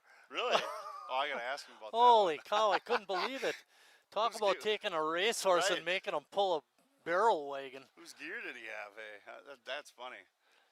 But he had a nice, you know, and Ecke too, you know, after they're done playing here, being able to continue to play. They love the game so much. A little different when you're married with kids, however. Yeah, it changes things. That's even when I was married, that was nice to just be able to come once a week to pitch, just because, you know, that's a lot of schedule. And then once you have the kids, if I don't know, Harry's wife is a saint for letting him play this long. Put it that way, you know. Isn't that the truth? So what's in the future for you? You're still working in Green Bay? Yep, I work for the Village of Alloway. Okay. So just municipality job, you know, All right. do all the stuff that requires. And, and I love it. It's my second year doing that. Okay, good. Yep. It's always nicer when you enjoy the job you're doing. Exactly, 100%. It makes the day a lot easier. You know, you don't wake up grumpy at just walking in the doors. And your wife work too? Yes, she works with insurance with American Family. Okay. And the kids are, well, the 2-year-old wouldn't be in school yet, but No, the Cameron just finished kindergarten this year, and then Everett's just in daycare still. Yeah. Does he like sports? He does. I got him out there at T-ball. I'm going to sign him up for flag football this year and see if he likes that. Soccer at some point I'll have him do, but I mean, yeah, he enjoys it. He's big on WWE wrestling right now, so that's his. George Haas just went down on strikes. Up next is Nolan Sand. As you look out on the field, and what do you notice that's different or the same, or bring back any memories for you? Yeah, I mean, for starters, I don't want to play, but it would be nice to just stand out there, you know, while the game's going on, just because I kind of miss that, you know what I mean? Other than that, like the whole party deck where we're at, I knew that was built, but it was after I was done playing. Now, when I mentioned about having you come over, we were talking in the press box, they said, get them over here early. Don't let them. Before the real party kicks in, right? Yeah, exactly. Is there any truth to that? Yes, you could say so. You know, I like to have a good time, and I have a lot of friends and family over there egging me on, if you will. So, but I got to do a little talking here after this game, so we'll keep it PG for now, right? Exactly. Exactly. Keep it PG. Anything else we want to talk about or mention? I mean, first favorite off, just teammates? It's an honor to be here. Well, Harry Stout out there, he was a teammate of mine for a long time. I had so many over the years.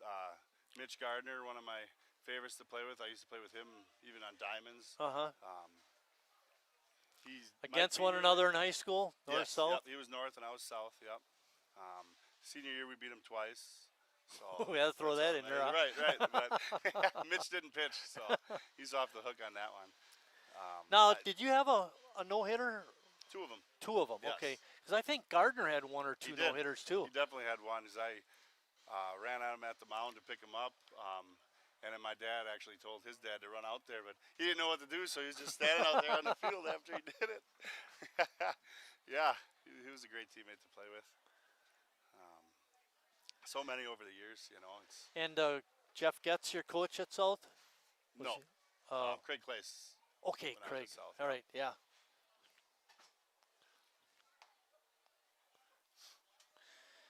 When you look at the different managers, I think when you get up to the A's level, they don't do a whole lot of teaching. Right. Where, in high school, college, of course, the coaches seem to do a little more of that. What kinds of things did Craig Clace teach you when you're at South High? Yeah, more so some of the plays, like doing footwork around the bases and certain hidden, I don't want to say secret plays, but like stuff that you don't really learn fundamentally, more so onto the next level of getting the outs or what you're going to do during bunting, like where you're going to be. Yeah. Relay stuff, more of the, I want to say more advanced than, when you're growing up in Little Leagues and right, stuff. Right, yeah. And then after that level, then you get more of the, now we're going to teach you how to get looked at by the scouts, and everything. You were like at Western Wisconsin Technical Institute? Madison Tech. Madison and Tech. Now it's just Madison College. Okay, yeah. all right. I thought you went to the Western one, the one that's in La Crosse. Oh, no. Okay. Nope, Madison Tech for 2 years, and then North Carolina Greensboro for a year, and then UW Parkside I finished up Okay, at. all right, great. So been all over, yeah. Did you get any looks? I did, but nothing that advanced me, put it that way, Things were looking good up to my junior year of college, and then things just didn't pan out for me on the field like I had hoped, and then I kind of put that dream behind me and just enjoyed playing my senior year of college. I mean, you not only got to be a great ball player, but you also got to have a little luck involved, be in the right place at the right time. Yeah. Hope the right person sees you, and then there's having some God-given talent in there that some guys have out there, like speed is. Yeah, that's you can't key. hit your field, but you got speed, and that kind of fell off the map for me after a while. And that's okay. Right. Hey, you made your name at Sheboygan. Nothing wrong with true. that. You're in the upper half of the population for that part. That is true. That is true. It's way an up honor. there, and then you think about the number of Sheboygan A's that have played in the program, and how many of those are Hall of Famers? Not too many. Right. Yeah, how many is there? Is it like I think you're going to be 38, I believe. Okay. Well, Sheboygan has been able to load the bases. Hopefully they can cash in. You ought to maybe stick around for the rest of the game. You're good luck so far. Yeah, I know. See if you can produce a run or two. Seriously.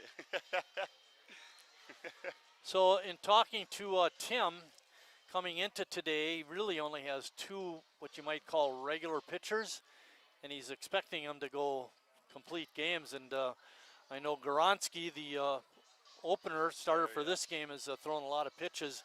Did they chart pitches when you played? I didn't let them. If they would have, I didn't care. My goal was to always, obviously it doesn't always happen, but if I was out there, I wanted to pitch the whole game, I know things are different now, and in high school and stuff that's different because your arm is still young, but yes, when I was this, for majority of my end of my career, I was done playing college, so. Did you ever develop a sore arm because you think you're throwing too many pitches? Very rarely. The last game that I pitched in my 12th season, I just pitched one game. in that game, something just didn't feel right, and that was it for That me. was it Otherwise, for you. I never had a problem. All right. Good. Which was nice, you know. A lot of people aren't so blessed with. Taylor, I'm going to let you go back to your party, and thank you very much for stopping. I really appreciate it. Congratulations. Thank you well so earned. much. It was nice you know, to see you you were again. It's been a able long to time. overcome the bad umpiring. I don't know. You always did good when you're out there. I saw Ratsack down there. I mean, I told him to get back out there. I see we're shorthanded. Yeah, right. That would have been good. But yeah, thank you so much for the. You're welcome. I appreciate You're it. welcome. Thank you. You have a good day. You too. Thank you, Marty.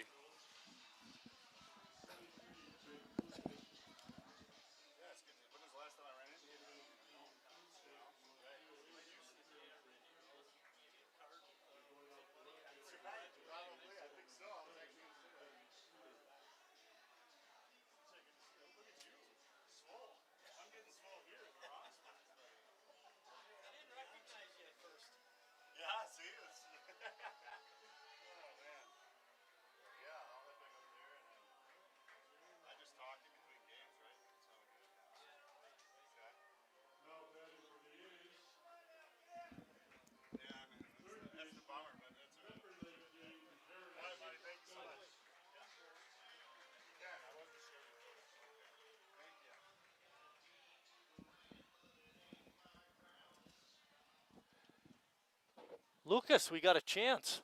Yeah, bases loaded, Tyner at the plate here. He's still up.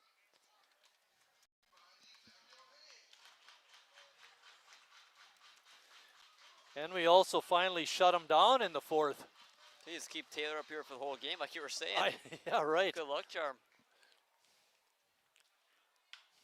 Harry with the bouncer in the hole. It goes through. It's going to score 2 runs. Harry picking a good time for a base hit. Plates 2 runs. That makes the score 8-6. Perfect time for Harry still to get his first hit of the day. Gets it right past those. We saw that last night too, where he got that base hit right past the 2 third baseman and shortstop. Great job, Seeing Harry. eye single. Yep. We want to thank Taylor Shores for coming over and visiting with us. A great interview. He's very good personality, good speaker. Carries himself well. CJ, are we going to be able to hear the speeches and things, do you think?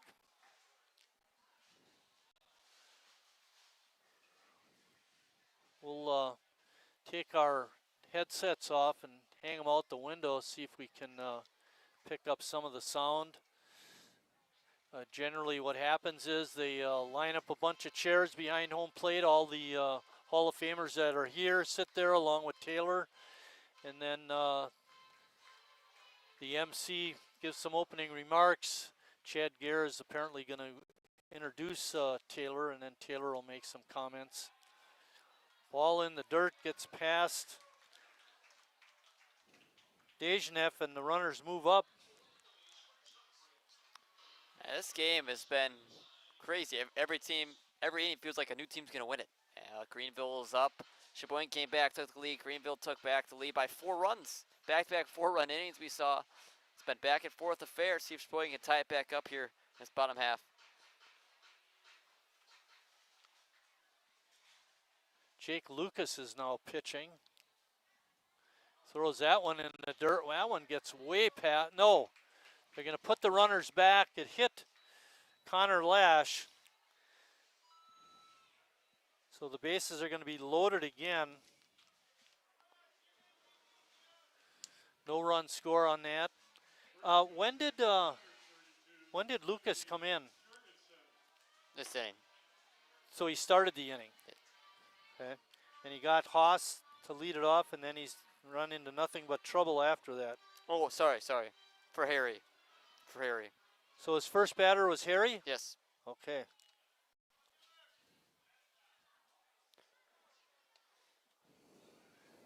We had a game earlier this year where they brought in a lefty to face Jimmy, and he hit a home run. See if Jimmy can come through with a base hit here. The base is loaded. Only 1 out. Sheboygan down 2.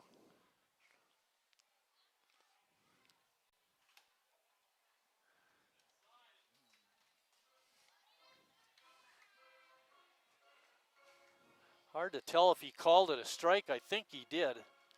1-1.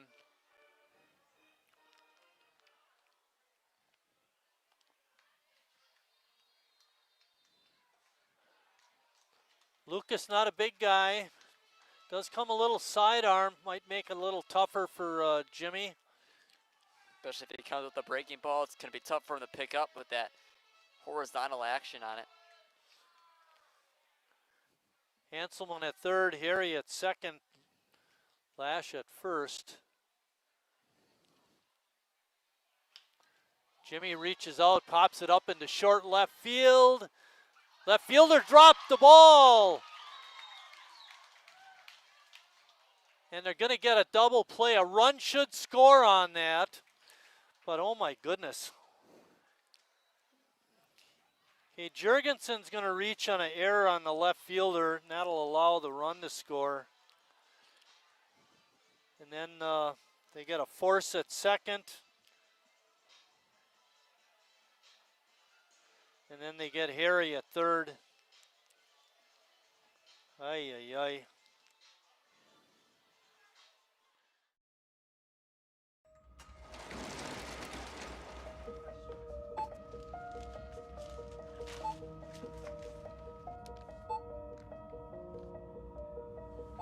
Whenever you shop Meijer, you don't just feed yourself or your family. You help support programs like Simply Give that feed our neighbors in need. Thank you.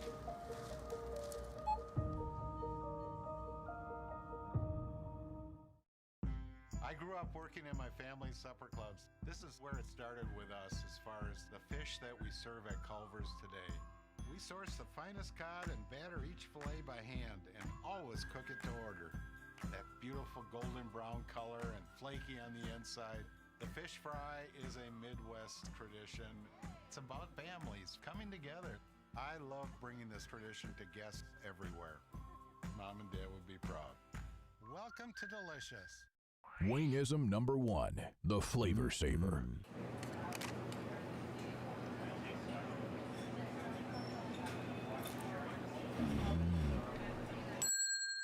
Legend Larry's, the definition of flavor. Wingism number 2, the Joker. Then her dad walked in. Dude, we're done eating. Use a napkin. You serious? Yeah. Are you serious? Yeah, I'm serious. Why so serious? Legend Larry's, the definition of flavor.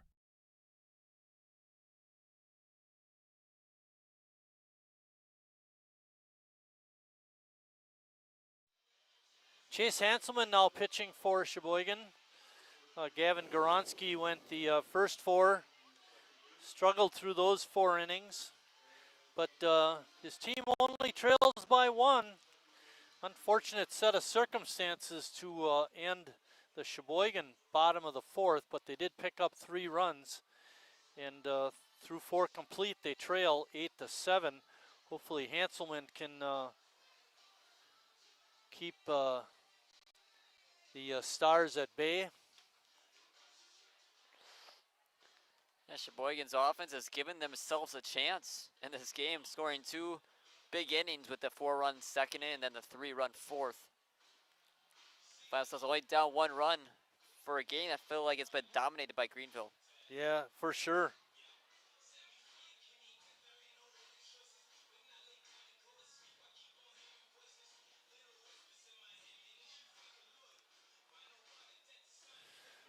Goronski went 4 innings, gave up 11 hits, 8 runs, 2 walks, and 7 strikeouts.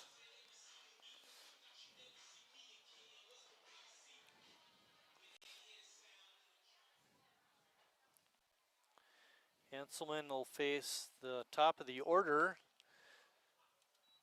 in the 5th. Brett Summer, the third baseman for Greenville. Been a long game. It's going to be tough to expect Hanselman to throw shutout innings. He hasn't pitched all season long.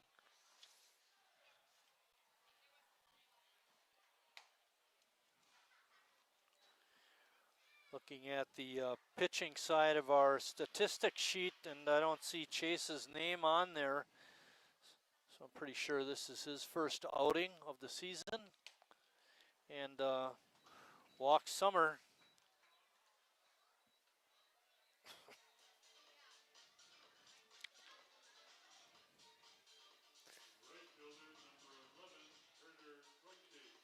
Got a feel for Steinke. Not only does he have to ump both games, but the way that this game's going, he's going to be out there for a long time. One.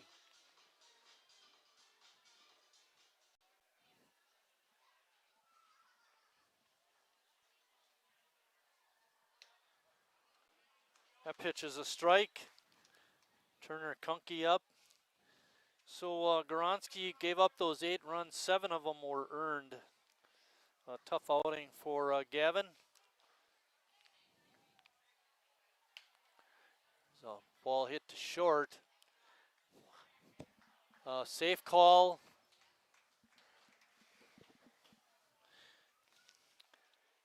Yeah, tough play for Haas. Thought the better decision would have just been to get an out at first base. The way this game's gone with a lot of base runners. To limit those runners on base, definitely the way you want to go. So runners on at first and second. No error on the play. Just the fielder's choice. The runner beat the throw. We're in the 5th inning. Greenville up 1, and they have runners on first and second with nobody out, and we're in the 5th. The 4th inning was the first time we didn't see the top of the order hit for Greenville. Hard hit ball to right, and that's through, and it gets by the right fielder, and a run scores.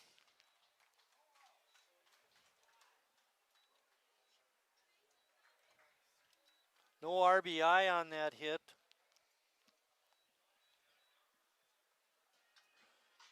Kunke able to advance all the way to third. Summers scored from second. It's just been a chaotic game. Oh, yeah. 16 runs, and we're not even through and out of the 5th inning yet.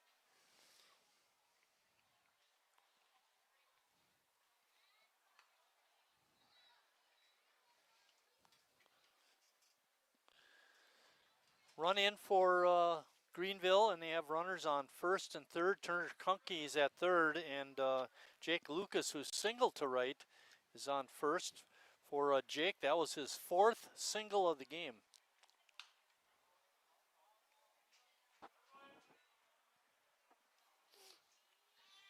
In 5 innings. Right. He's hit 4 times in 5 innings. Also, you mentioned Jake with the 4 singles. He also has 2 RBIs. The one thing he hasn't done yet is score a run.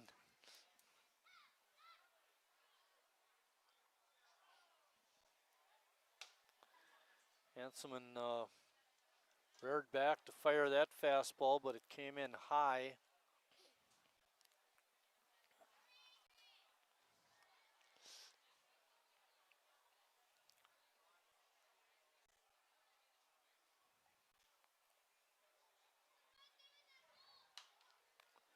Pitch is popped out of play.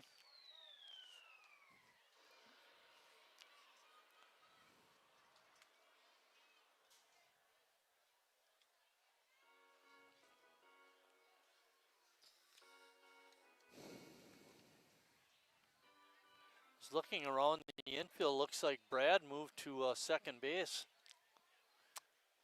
Yeah. That's interesting. Swing and a miss.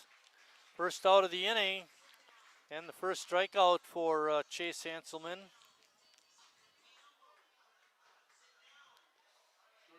Wonder how much range he has at second base. I can't remember a time that I've seen him play second base. Yeah, me either. It's usually pitch or DH. I've seen him play third one time, but never second. Gary Wiest up. Wiest takes that pitch just off the outside corner. Trying to figure out, did I think Nolan Sand went out to play right.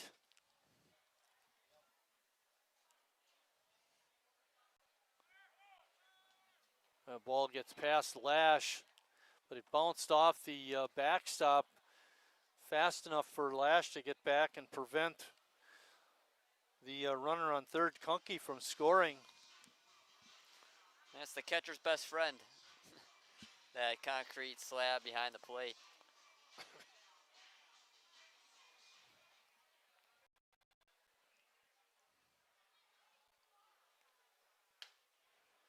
Pitch is up. Infield moves in for Sheboygan.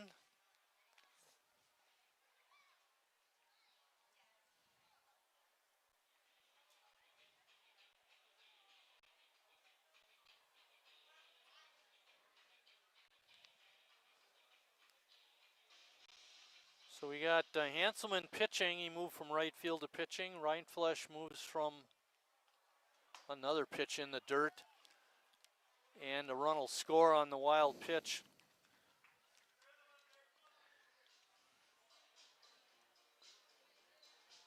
Kunke scores from third. Lucas moves to third, and on the pitch, which was a ball, Wiest advances to first on the walk. And that brings up Cameron Cronus. So Hanselman's pitching. Reinflesch moves from DH to second, and Nolan Sand moves from second base out to right field, and that's other defensive positions remain the same.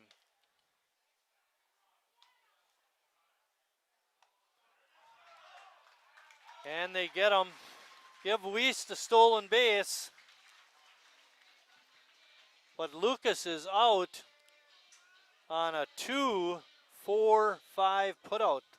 Yeah, it was a dangerous throw by George Haas, but what a tag by Harry Stout to get him as he's diving back in. 2 outs.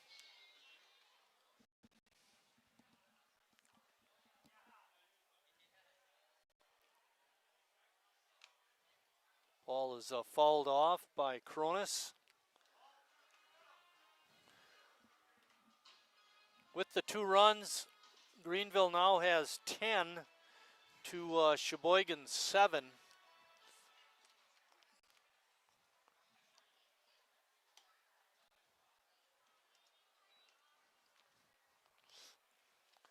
When Sheboygan comes up to hit in the 5th, Brad Reinflesch will be the leadoff batter.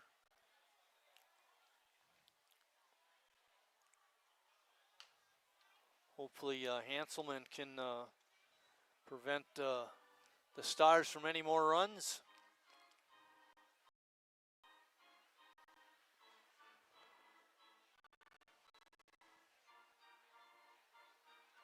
Yeah, big pitch here for Chase. Got that first strikeout of the season. And the first out he got. See if we can get another one here. Chase working the breaking ball, but Cronus able to spoil it by fouling it off.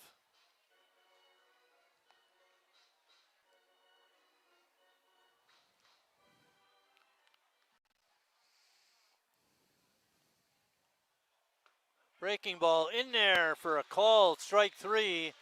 And that ends the Greenville 5th, but not before they put up a couple more runs.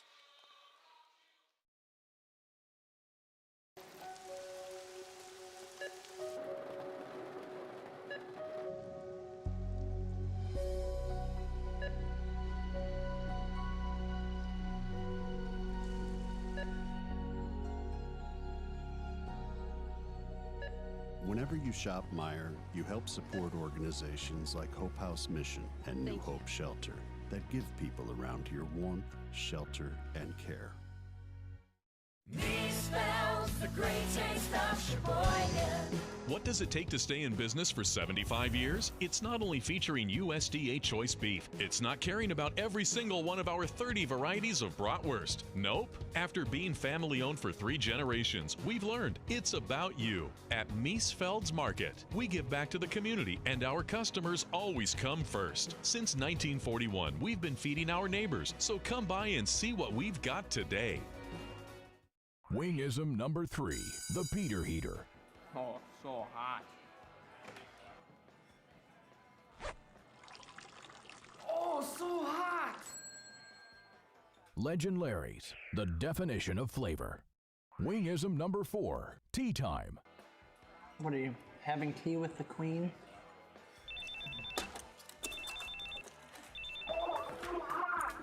Hello. Nice. Legend Larry's, the definition of flavor.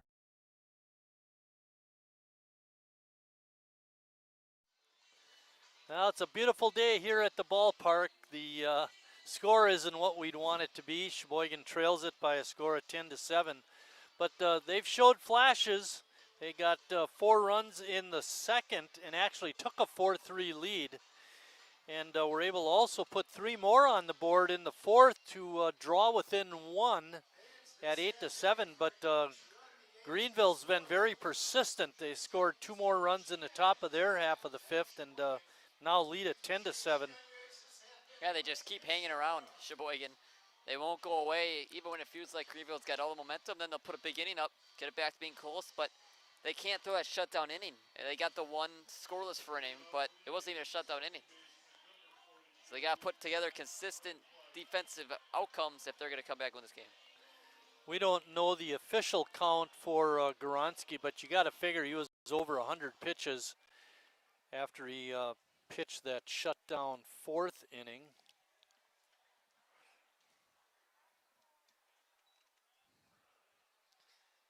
That was the reason for making the change.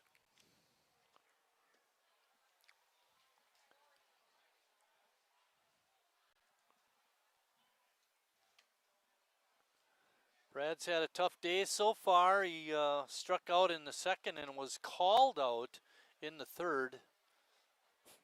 Hopefully he can get that turned around this at bat.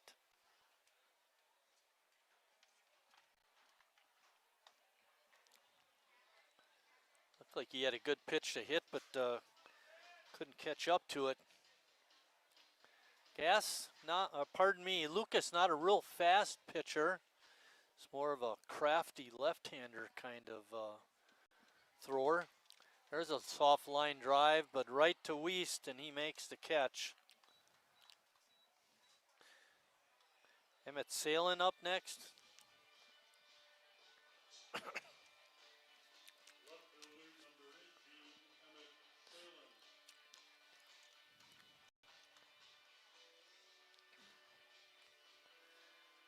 Emmett so far is 0 for 1 with a walk, and he did score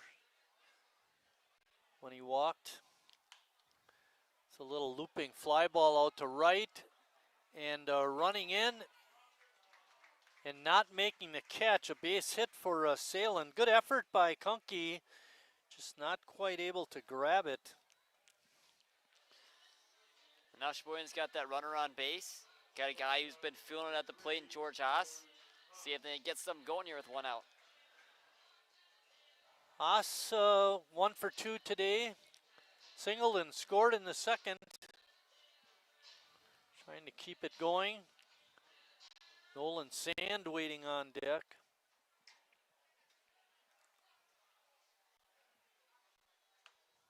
Pitch is way outside.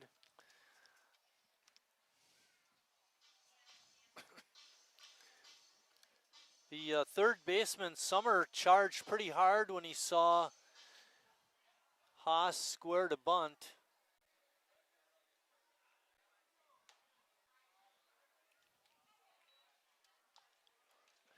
You had mentioned this a couple games ago, Lucas, about, square to bunt and then pull back and do like a little half swing, try to punch it through the infield. Lays it down the third base side. Haas with good speed, can't outrun the arm of Summer, however. Still a great bunt by Haas. Got the runner over, give him a sacrifice on it. But again, it's not one where you feel like he's going to get a base hit on that bunt, and then just short, about a step, and beat him out by. I'm not going to give him a sacrifice because I think he was trying to get a base hit. Really? Yeah, I don't know. Probably should give him a sacrifice. I'm giving him one.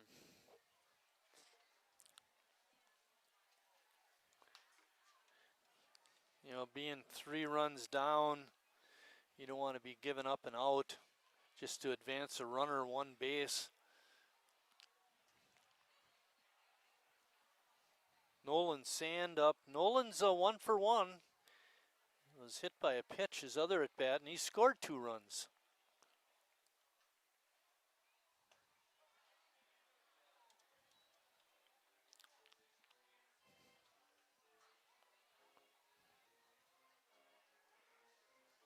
Sheboygan down 3. We're in the bottom of the 5th of a 7-inning game. We're caught in that situation you don't want to be caught in a 7-inning game, being down.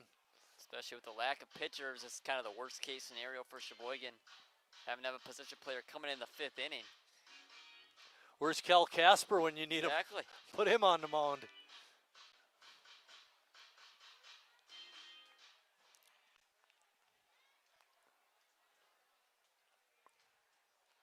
Nolan batting 1,000 on the year.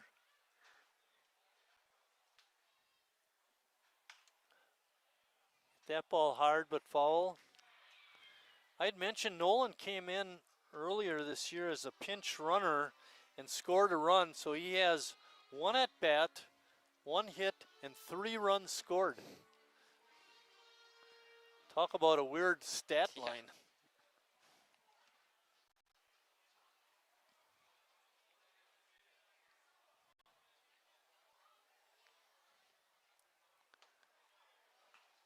Pitch looked pretty good. It's called strike 3.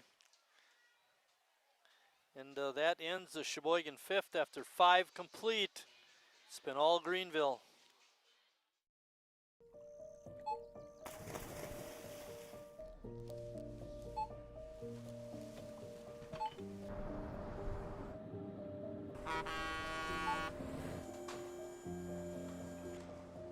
Whenever you shop Meijer, you shop for more than yourself.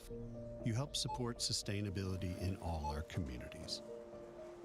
Thank you. Today, tomorrow, and for years to come.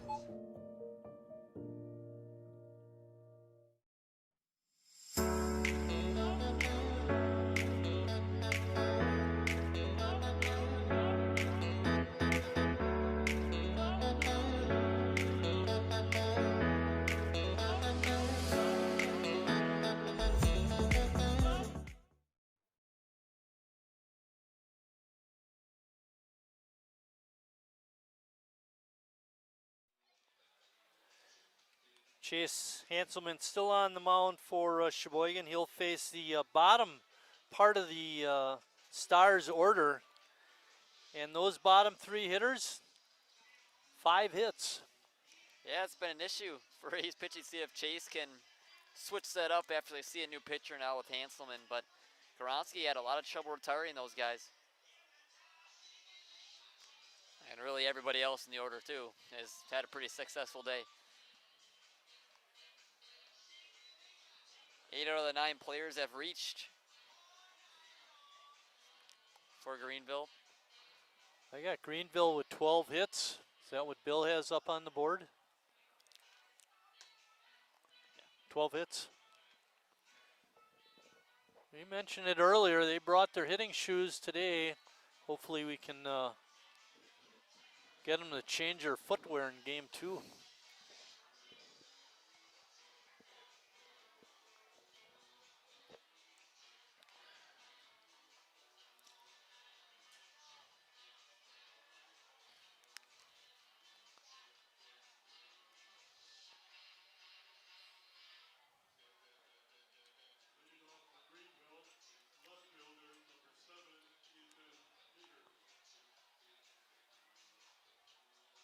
Peters up.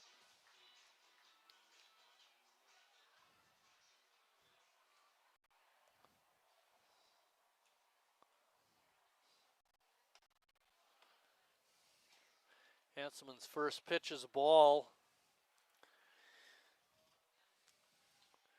Mentioned the success of the bottom 3 of the order. Peters is 2 for 3 in the game.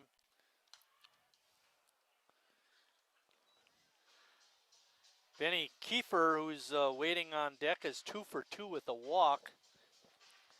And then the anchor of the group, tearing them down. Troy Dejnev is only 1 for 2, 1 for 3. Also reached on an error.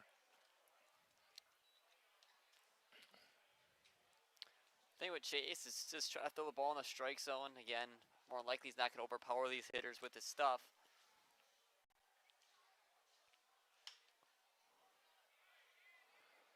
Fly ball out to right. And Nolan Sand makes the catch. Kiefer's up. Game still is far from over for Sheboygan. We've seen them have those big innings, and 3 runs feels like 1 in this game, the way it's gone. Yeah, that's definitely the case. You're right there, Lucas. When we come to bat in the bottom of the 6th, we'll have the top of the order.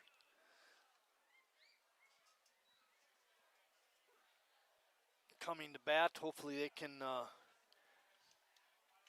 get something rolling.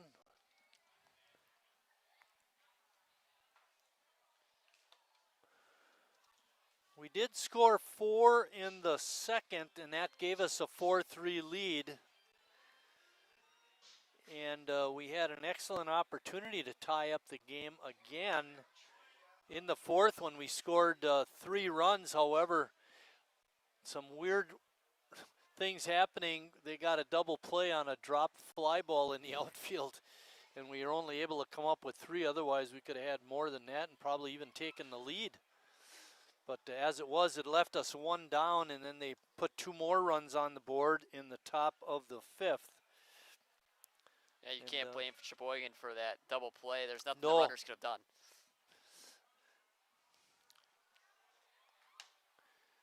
Just things falling right for Greenville. And not to take anything away from, because they've looked pretty good today. They're not that good a team. They need things like that to fall right, and that certainly was the case on that play. Called strike 3. Benny Kiefer not taking the bat off the shoulder. And there's 2 outs in the 6th. And that breaking ball is nasty by Chase Hansen. A couple of times he's Yeah. thrown that and gotten called strike 3. Dejnev up. Dejnev got a big hit in that 5-run third, a 2-run single. And arguably one of the biggest hits of the night, of the day.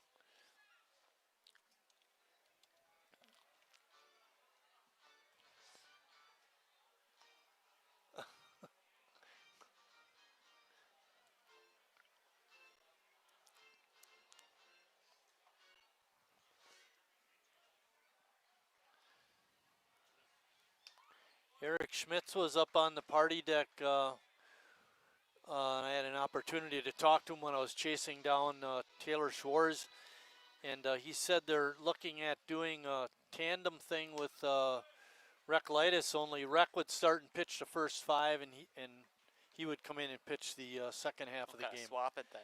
Yeah, on Tuesday, I believe. It's a state league game. They just flip-flop. You know, it went the other day. Eric started and Rec came in relief. Another breaking ball by Hanselman, and he gets Dejnev, and that ends the 6th inning for Greenville. It's hopefully Sheboygan can come up with 3 or 4 runs and either tie it or take the lead.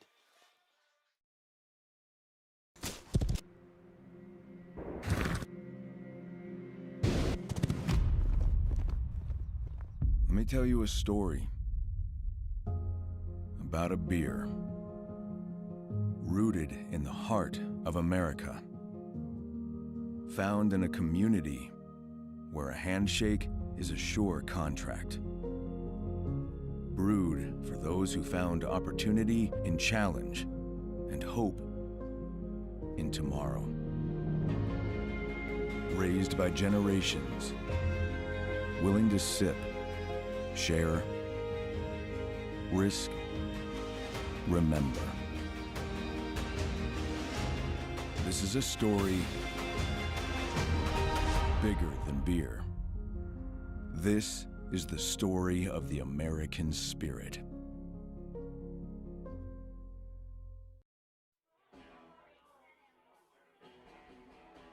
All right, guys, we got teriyaki, honey barbecue, and mild. Enjoy.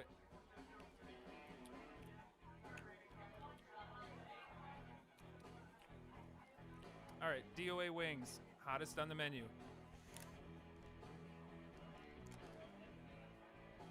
You got a problem?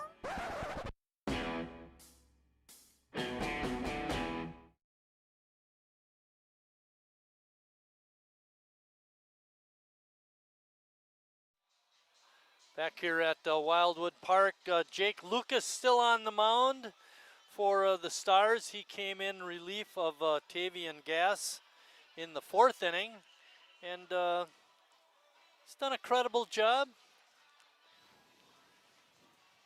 Ran into a little trouble in that 4th inning when he came in relief, but he was able to work a scoreless 5th.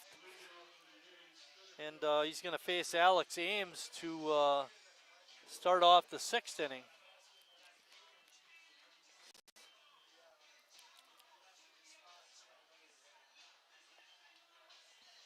Yeah, top order for Sheboygan. So big to get that leadoff run around in that situation with Ames. And give Hanselman and Stelton Lash some guys to hit on base with.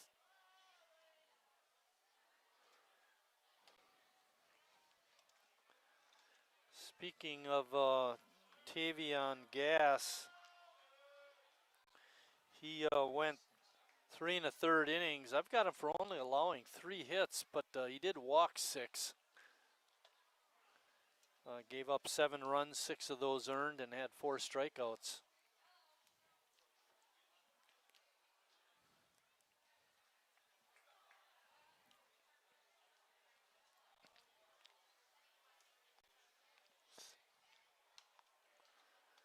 Alex is 0 for 1 in the ball game. He walked twice and scored both of those times.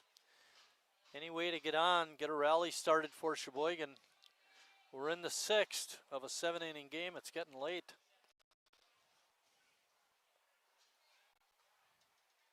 Oh.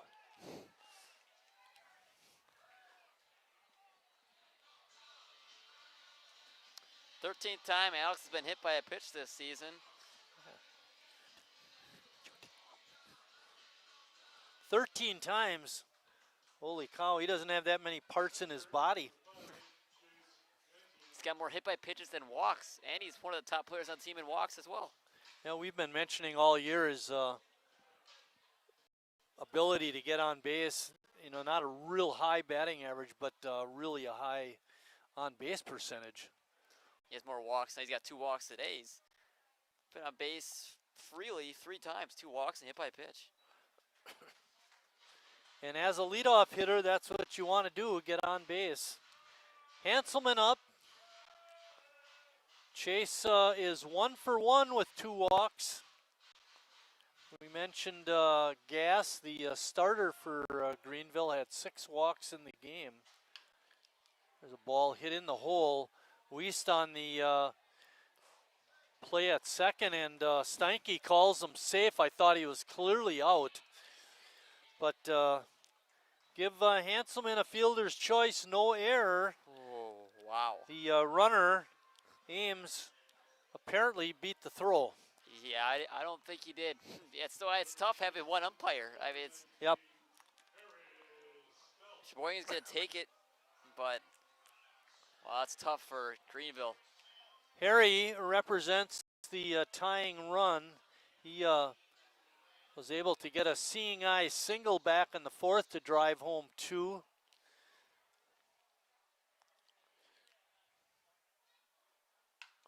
He's swinging at that first pitch and hammered it foul. Ames with good speed is on at second. Hanselman with also good speed is on at first.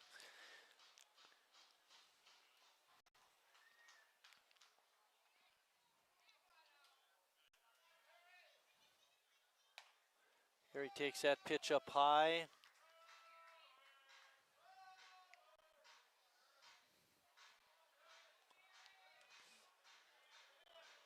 Sheboygan with only 4 hits on the day.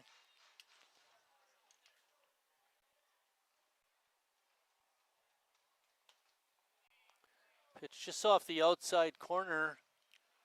Very close. Good pitch by Lucas. Harry sitting now with a 2-ball, 1-strike count.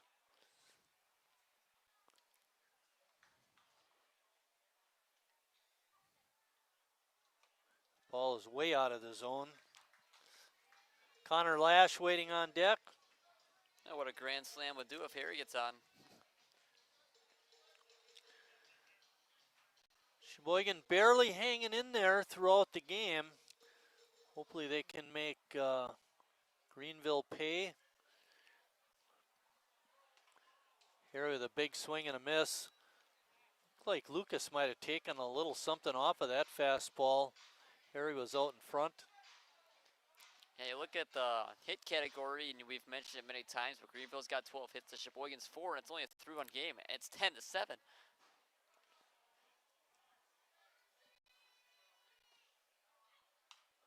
Harry, a good rip at that, fouled it straight back.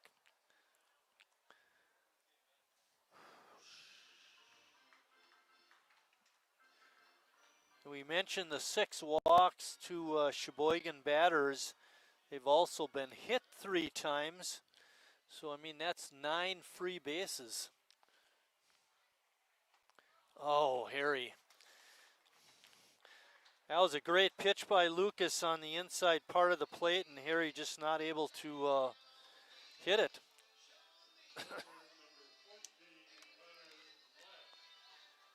Connor's up. He's 0 for 2 with the hit by pitch. Sheboygan trying to battle back. They're down 3.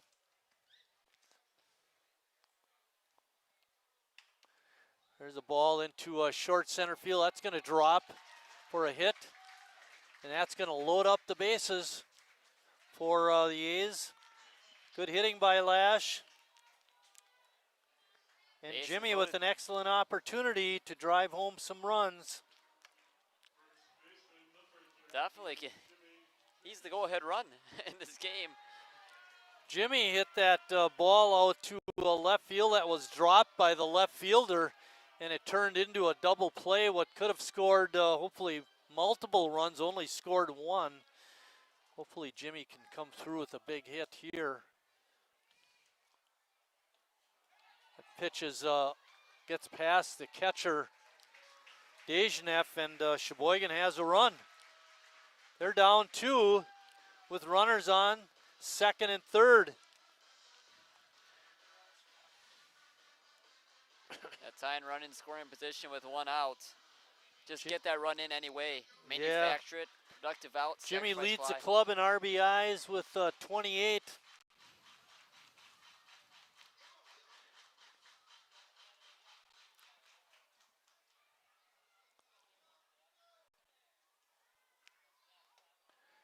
Takes that pitch up and in for a ball.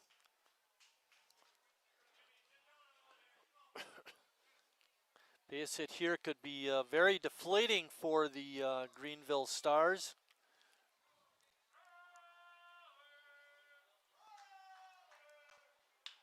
Jimmy hits one up the middle. Not a good play by the second baseman. Throw over is not in time. It gets away from the first baseman, and coming around to score is Lash all the way from second base. Sheboygan comes up with 2 runs on what should have been a simple ground out. And Jimmy is on at first, reaching on an error. And Sheboygan has tied it up. Yeah, this game has had everything, Marty. I don't know what else it can give us. 10-10 in the 6th inning. And now Sheboygan's got a chance to take the lead here and close it out in the 7th. Going to give Jimmy a RBI because a run would have scored if they'd have thrown him out. Second run, of course, scores on the error.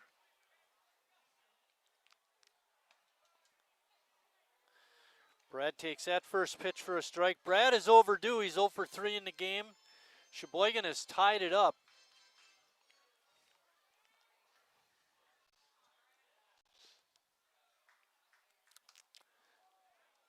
Tried to take that outside pitch to right, but couldn't hit it.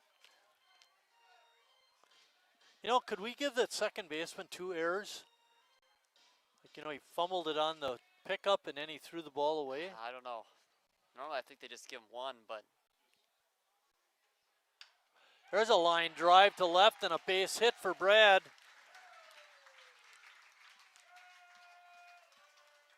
Emmett Salen's up next.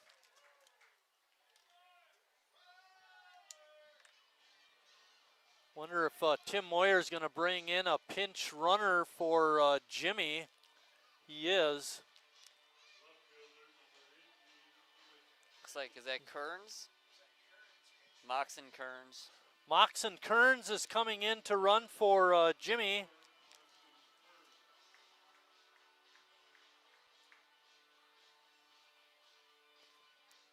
Moyer wants to make sure any base hit to the outfield scores that runner from second base.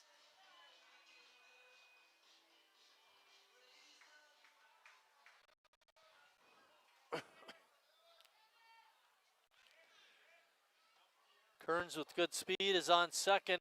Anything, there's a base hit to right. No, it's caught. And throw back to second for a double play. Ay, ay, ay. Kearns must have thought there were 2 outs. But Salen is out on a fly ball to right, and Kearns is out at second on a 9-4 putout. And that ends the sixth inning for Sheboygan, but they do come up with 3 runs and tie up the score. The estimated hold time is now less than 96 minutes.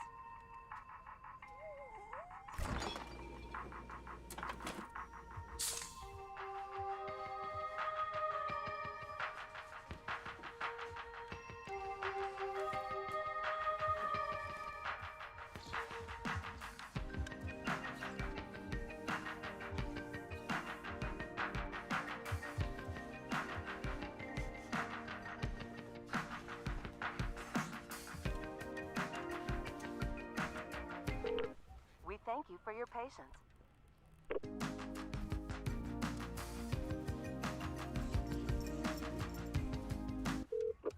Sorry, are you still there? Yes. Okay, please hold.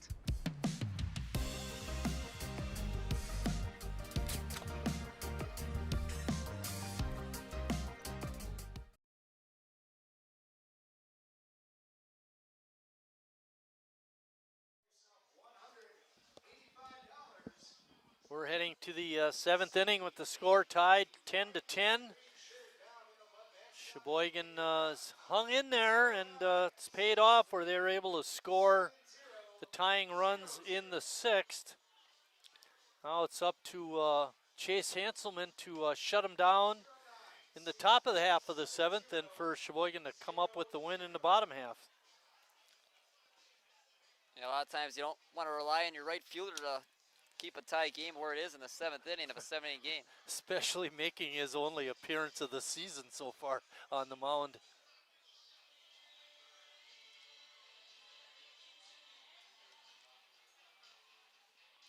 He'll have a tough part of the order also, facing Summer, Kunke, and Lucas, the 1, 2, and 3 hitters in the Stars lineup.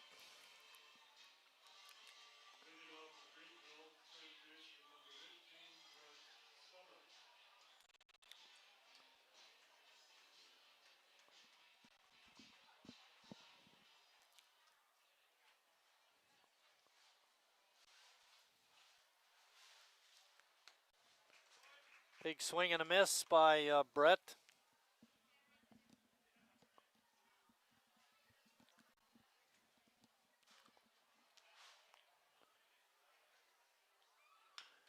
Hanselman hung that curveball. He hits it out to deep center field, but Ames tracks it down.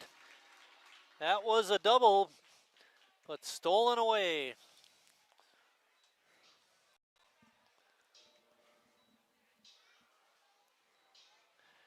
Just a pop-up. Yeah, and outs and out doesn't matter how it looked. Great play by Alex Ames going back in center field to make that catch.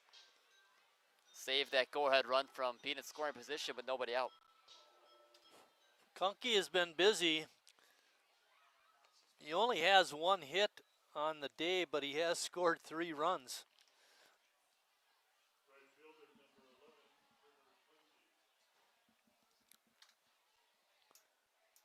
Now, according to my notes,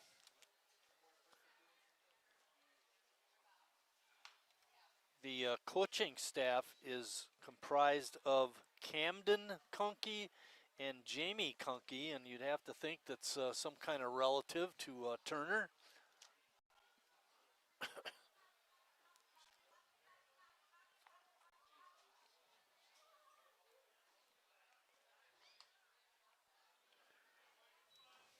Lash trying to pull that outside pitch into the strike zone, but umpire Stenke wasn't having any of it. Wind is blowing briskly to right.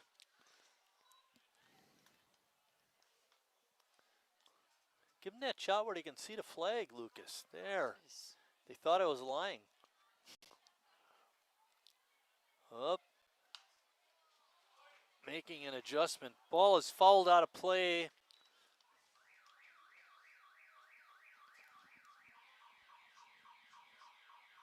There you go. Look at that. Good job, Lucas. No. Breaking ball is hit hard to Harry. He's got it. Strong throw across is in time. That's going to bring up Jake Lucas. Yeah, Brad's playing all over the field today. Now he's at first base. Moxon Kearns moved to second. Yeah, good pickup on that.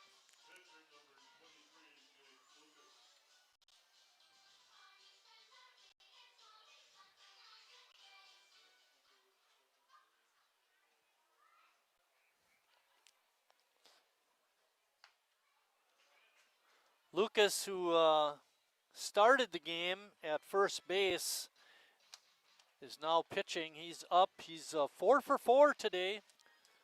Has not scored a run, but does have 2 RBIs.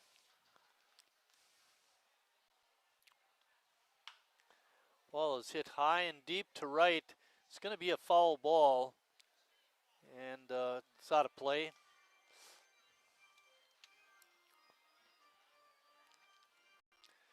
A big pitch here for Hanselman. Throw another shutdown inning. Gives that A's offense more confidence. Let's go and walk this thing off in the bottom half of the 7th.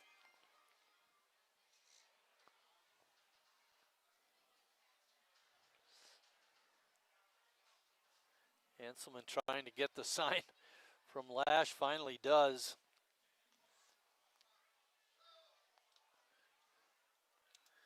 Chase had a shaky first inning. He came in the 5th.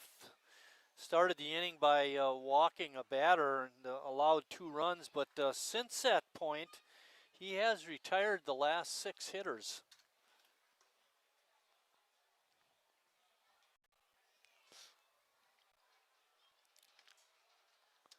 Way to go. Don't jinx it now. Yeah, don't jinx him, Mike. 3-2 pitch. 2-2.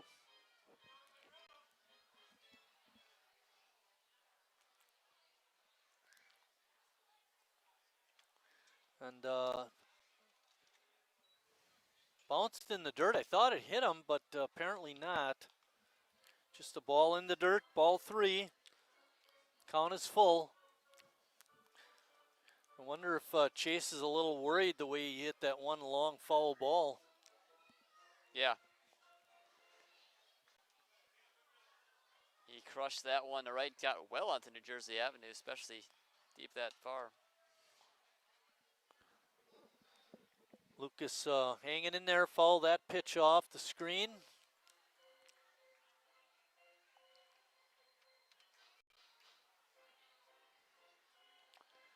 Another 3-2 pitch by Hanselman. Called, strike 3 right on that inside corner. And that ends the Greenville 7th. Sheboygan with an opportunity to walk it off.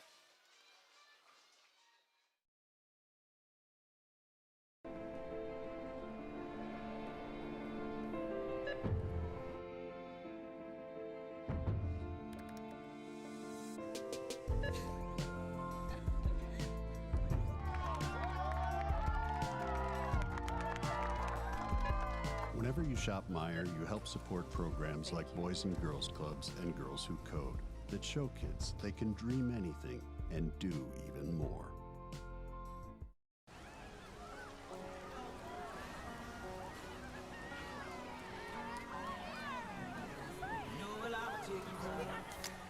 Cold beer on a Friday night, a pair of jeans that fit just right, and the radio.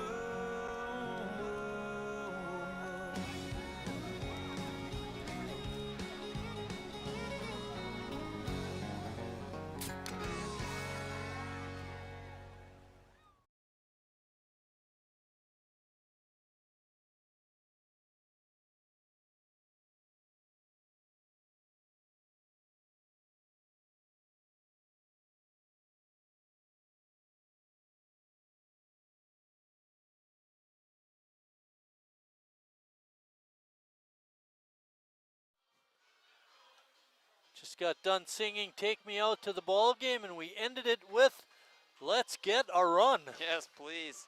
Walk this game off. A game where it feels like Sheboygan hasn't been in control for any of it. They've only been up for that small portion when they got that 4-run inning. But Greenville's been in control. To win this game shows a lot of resilience for what they had in this coming into this game. I'm thinking like this, Lucas. New pitcher for Greenville, number 18 is Brett Summer. Summer coming in to pitch the 7th inning. Good catch by Bill.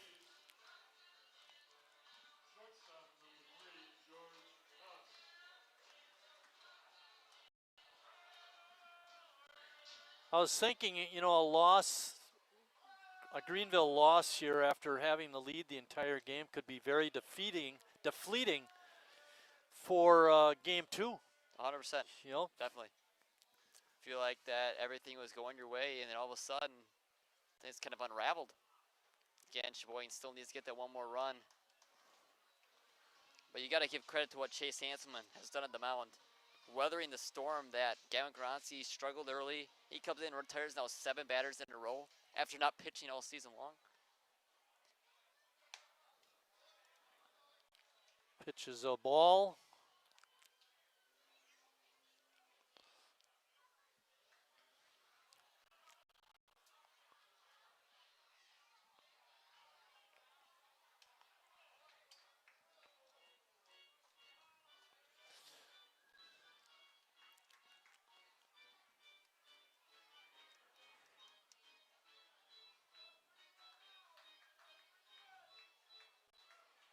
Summers looks in for the sign. Pitches outside and leads the inning off with a walk to George Haas. Haas is a base-stealing threat. It'll be interesting to see how Tim Moyer plays this. George with 12 walks on the year, 11 stolen bases. Give him 13 walks now. Nolan Sand is up. Nolan normally a pitcher. He's squaring the bunt and offers at it and fouls it off. He doesn't look like a guy who's really well versed when it comes to bunting. But Dejnev took that foul tip right off the face mask.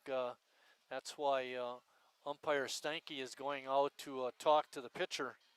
See if the bunt stays on or if Haas tries to just steal the bag anyway. But it'd be really huge to get Haas in scoring position for the top of this order.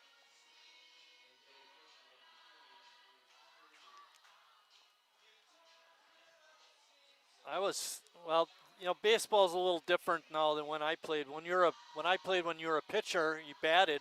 You know, it's important to be able to bunt good. Oh, definitely.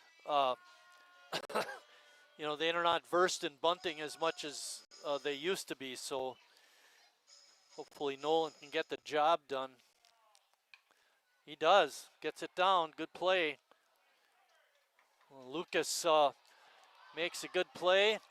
And on the play, George Haas goes all the way to third base. Nobody went back to cover the base.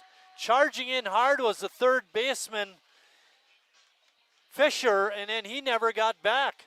That's just elite base running right there. Seeing no one's covering and taking that risk. It was a closer play than I thought it was going to be. But great job by George Haas using his speed to get away at third base.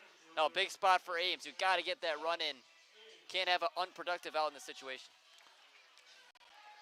Great job of base running by George Haas. You know, I'm also thinking, you know, when you get guys moving around to different positions, they don't understand all the nuances of that position. Fisher, when he saw he wasn't going to make the play, he needed to get back to the bag, and he didn't do that.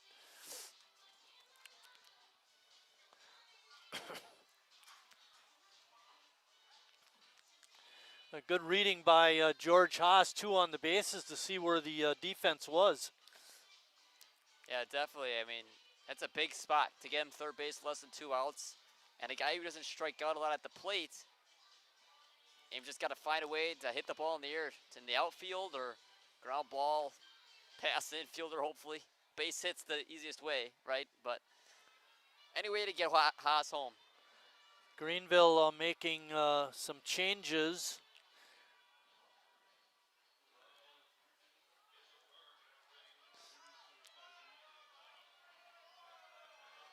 Those binoculars could get a workout, Lucas.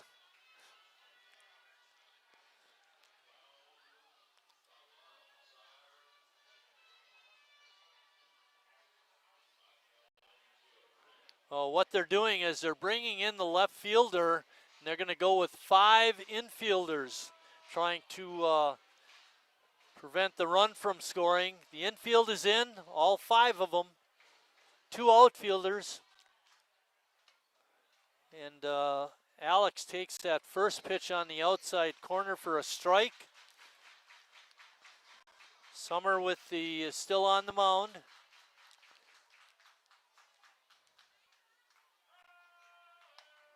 Pitch is inside.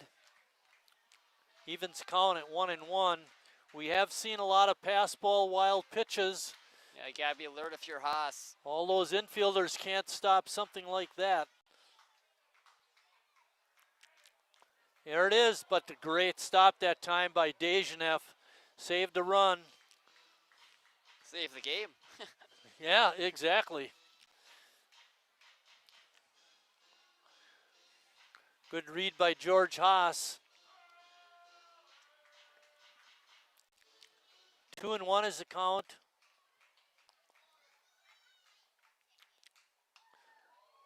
Good rip at that one, but Alex fouled it back. Evens the count at 2-2. Talked about the importance of this game for both teams. Greenville trying to stay in a playoff spot. Sheboygan's trying to get that home field advantage in the playoffs.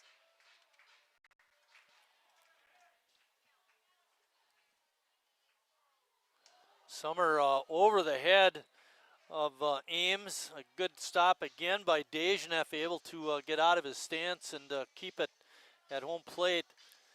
3-2 count.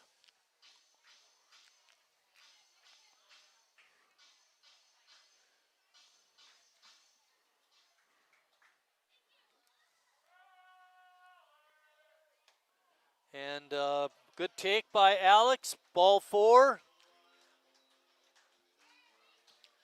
2 walks in the inning for Summer, and that brings up Chase Hanselman. That's Ames' Hanselman could pick up the pitching win and win the game right here. Ames has got 3 walks and a hit by pitch. He's only 0 for 1 in this game. He's kept the plate 5 times. Yeah, Chase Hanselman, what a way to round out this day with a walk-off win for himself. The outfield is also very shallow. The man that was playing in front of second base for Ames's at-bat is now behind second base. I've never seen this kind of defensive look. No, me either. Quite interesting.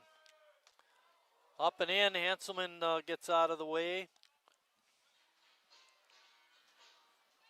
This would be very illegal in the majors now with the new shift rules. No, I think this would be okay actually, because they're on the dirt or on the infield grass, Not but with they can't five be as infielders. off the infield deep. Line drive out to right. That's going to drop for a base hit, and the Sheboygan A's win the ball game, 11-10.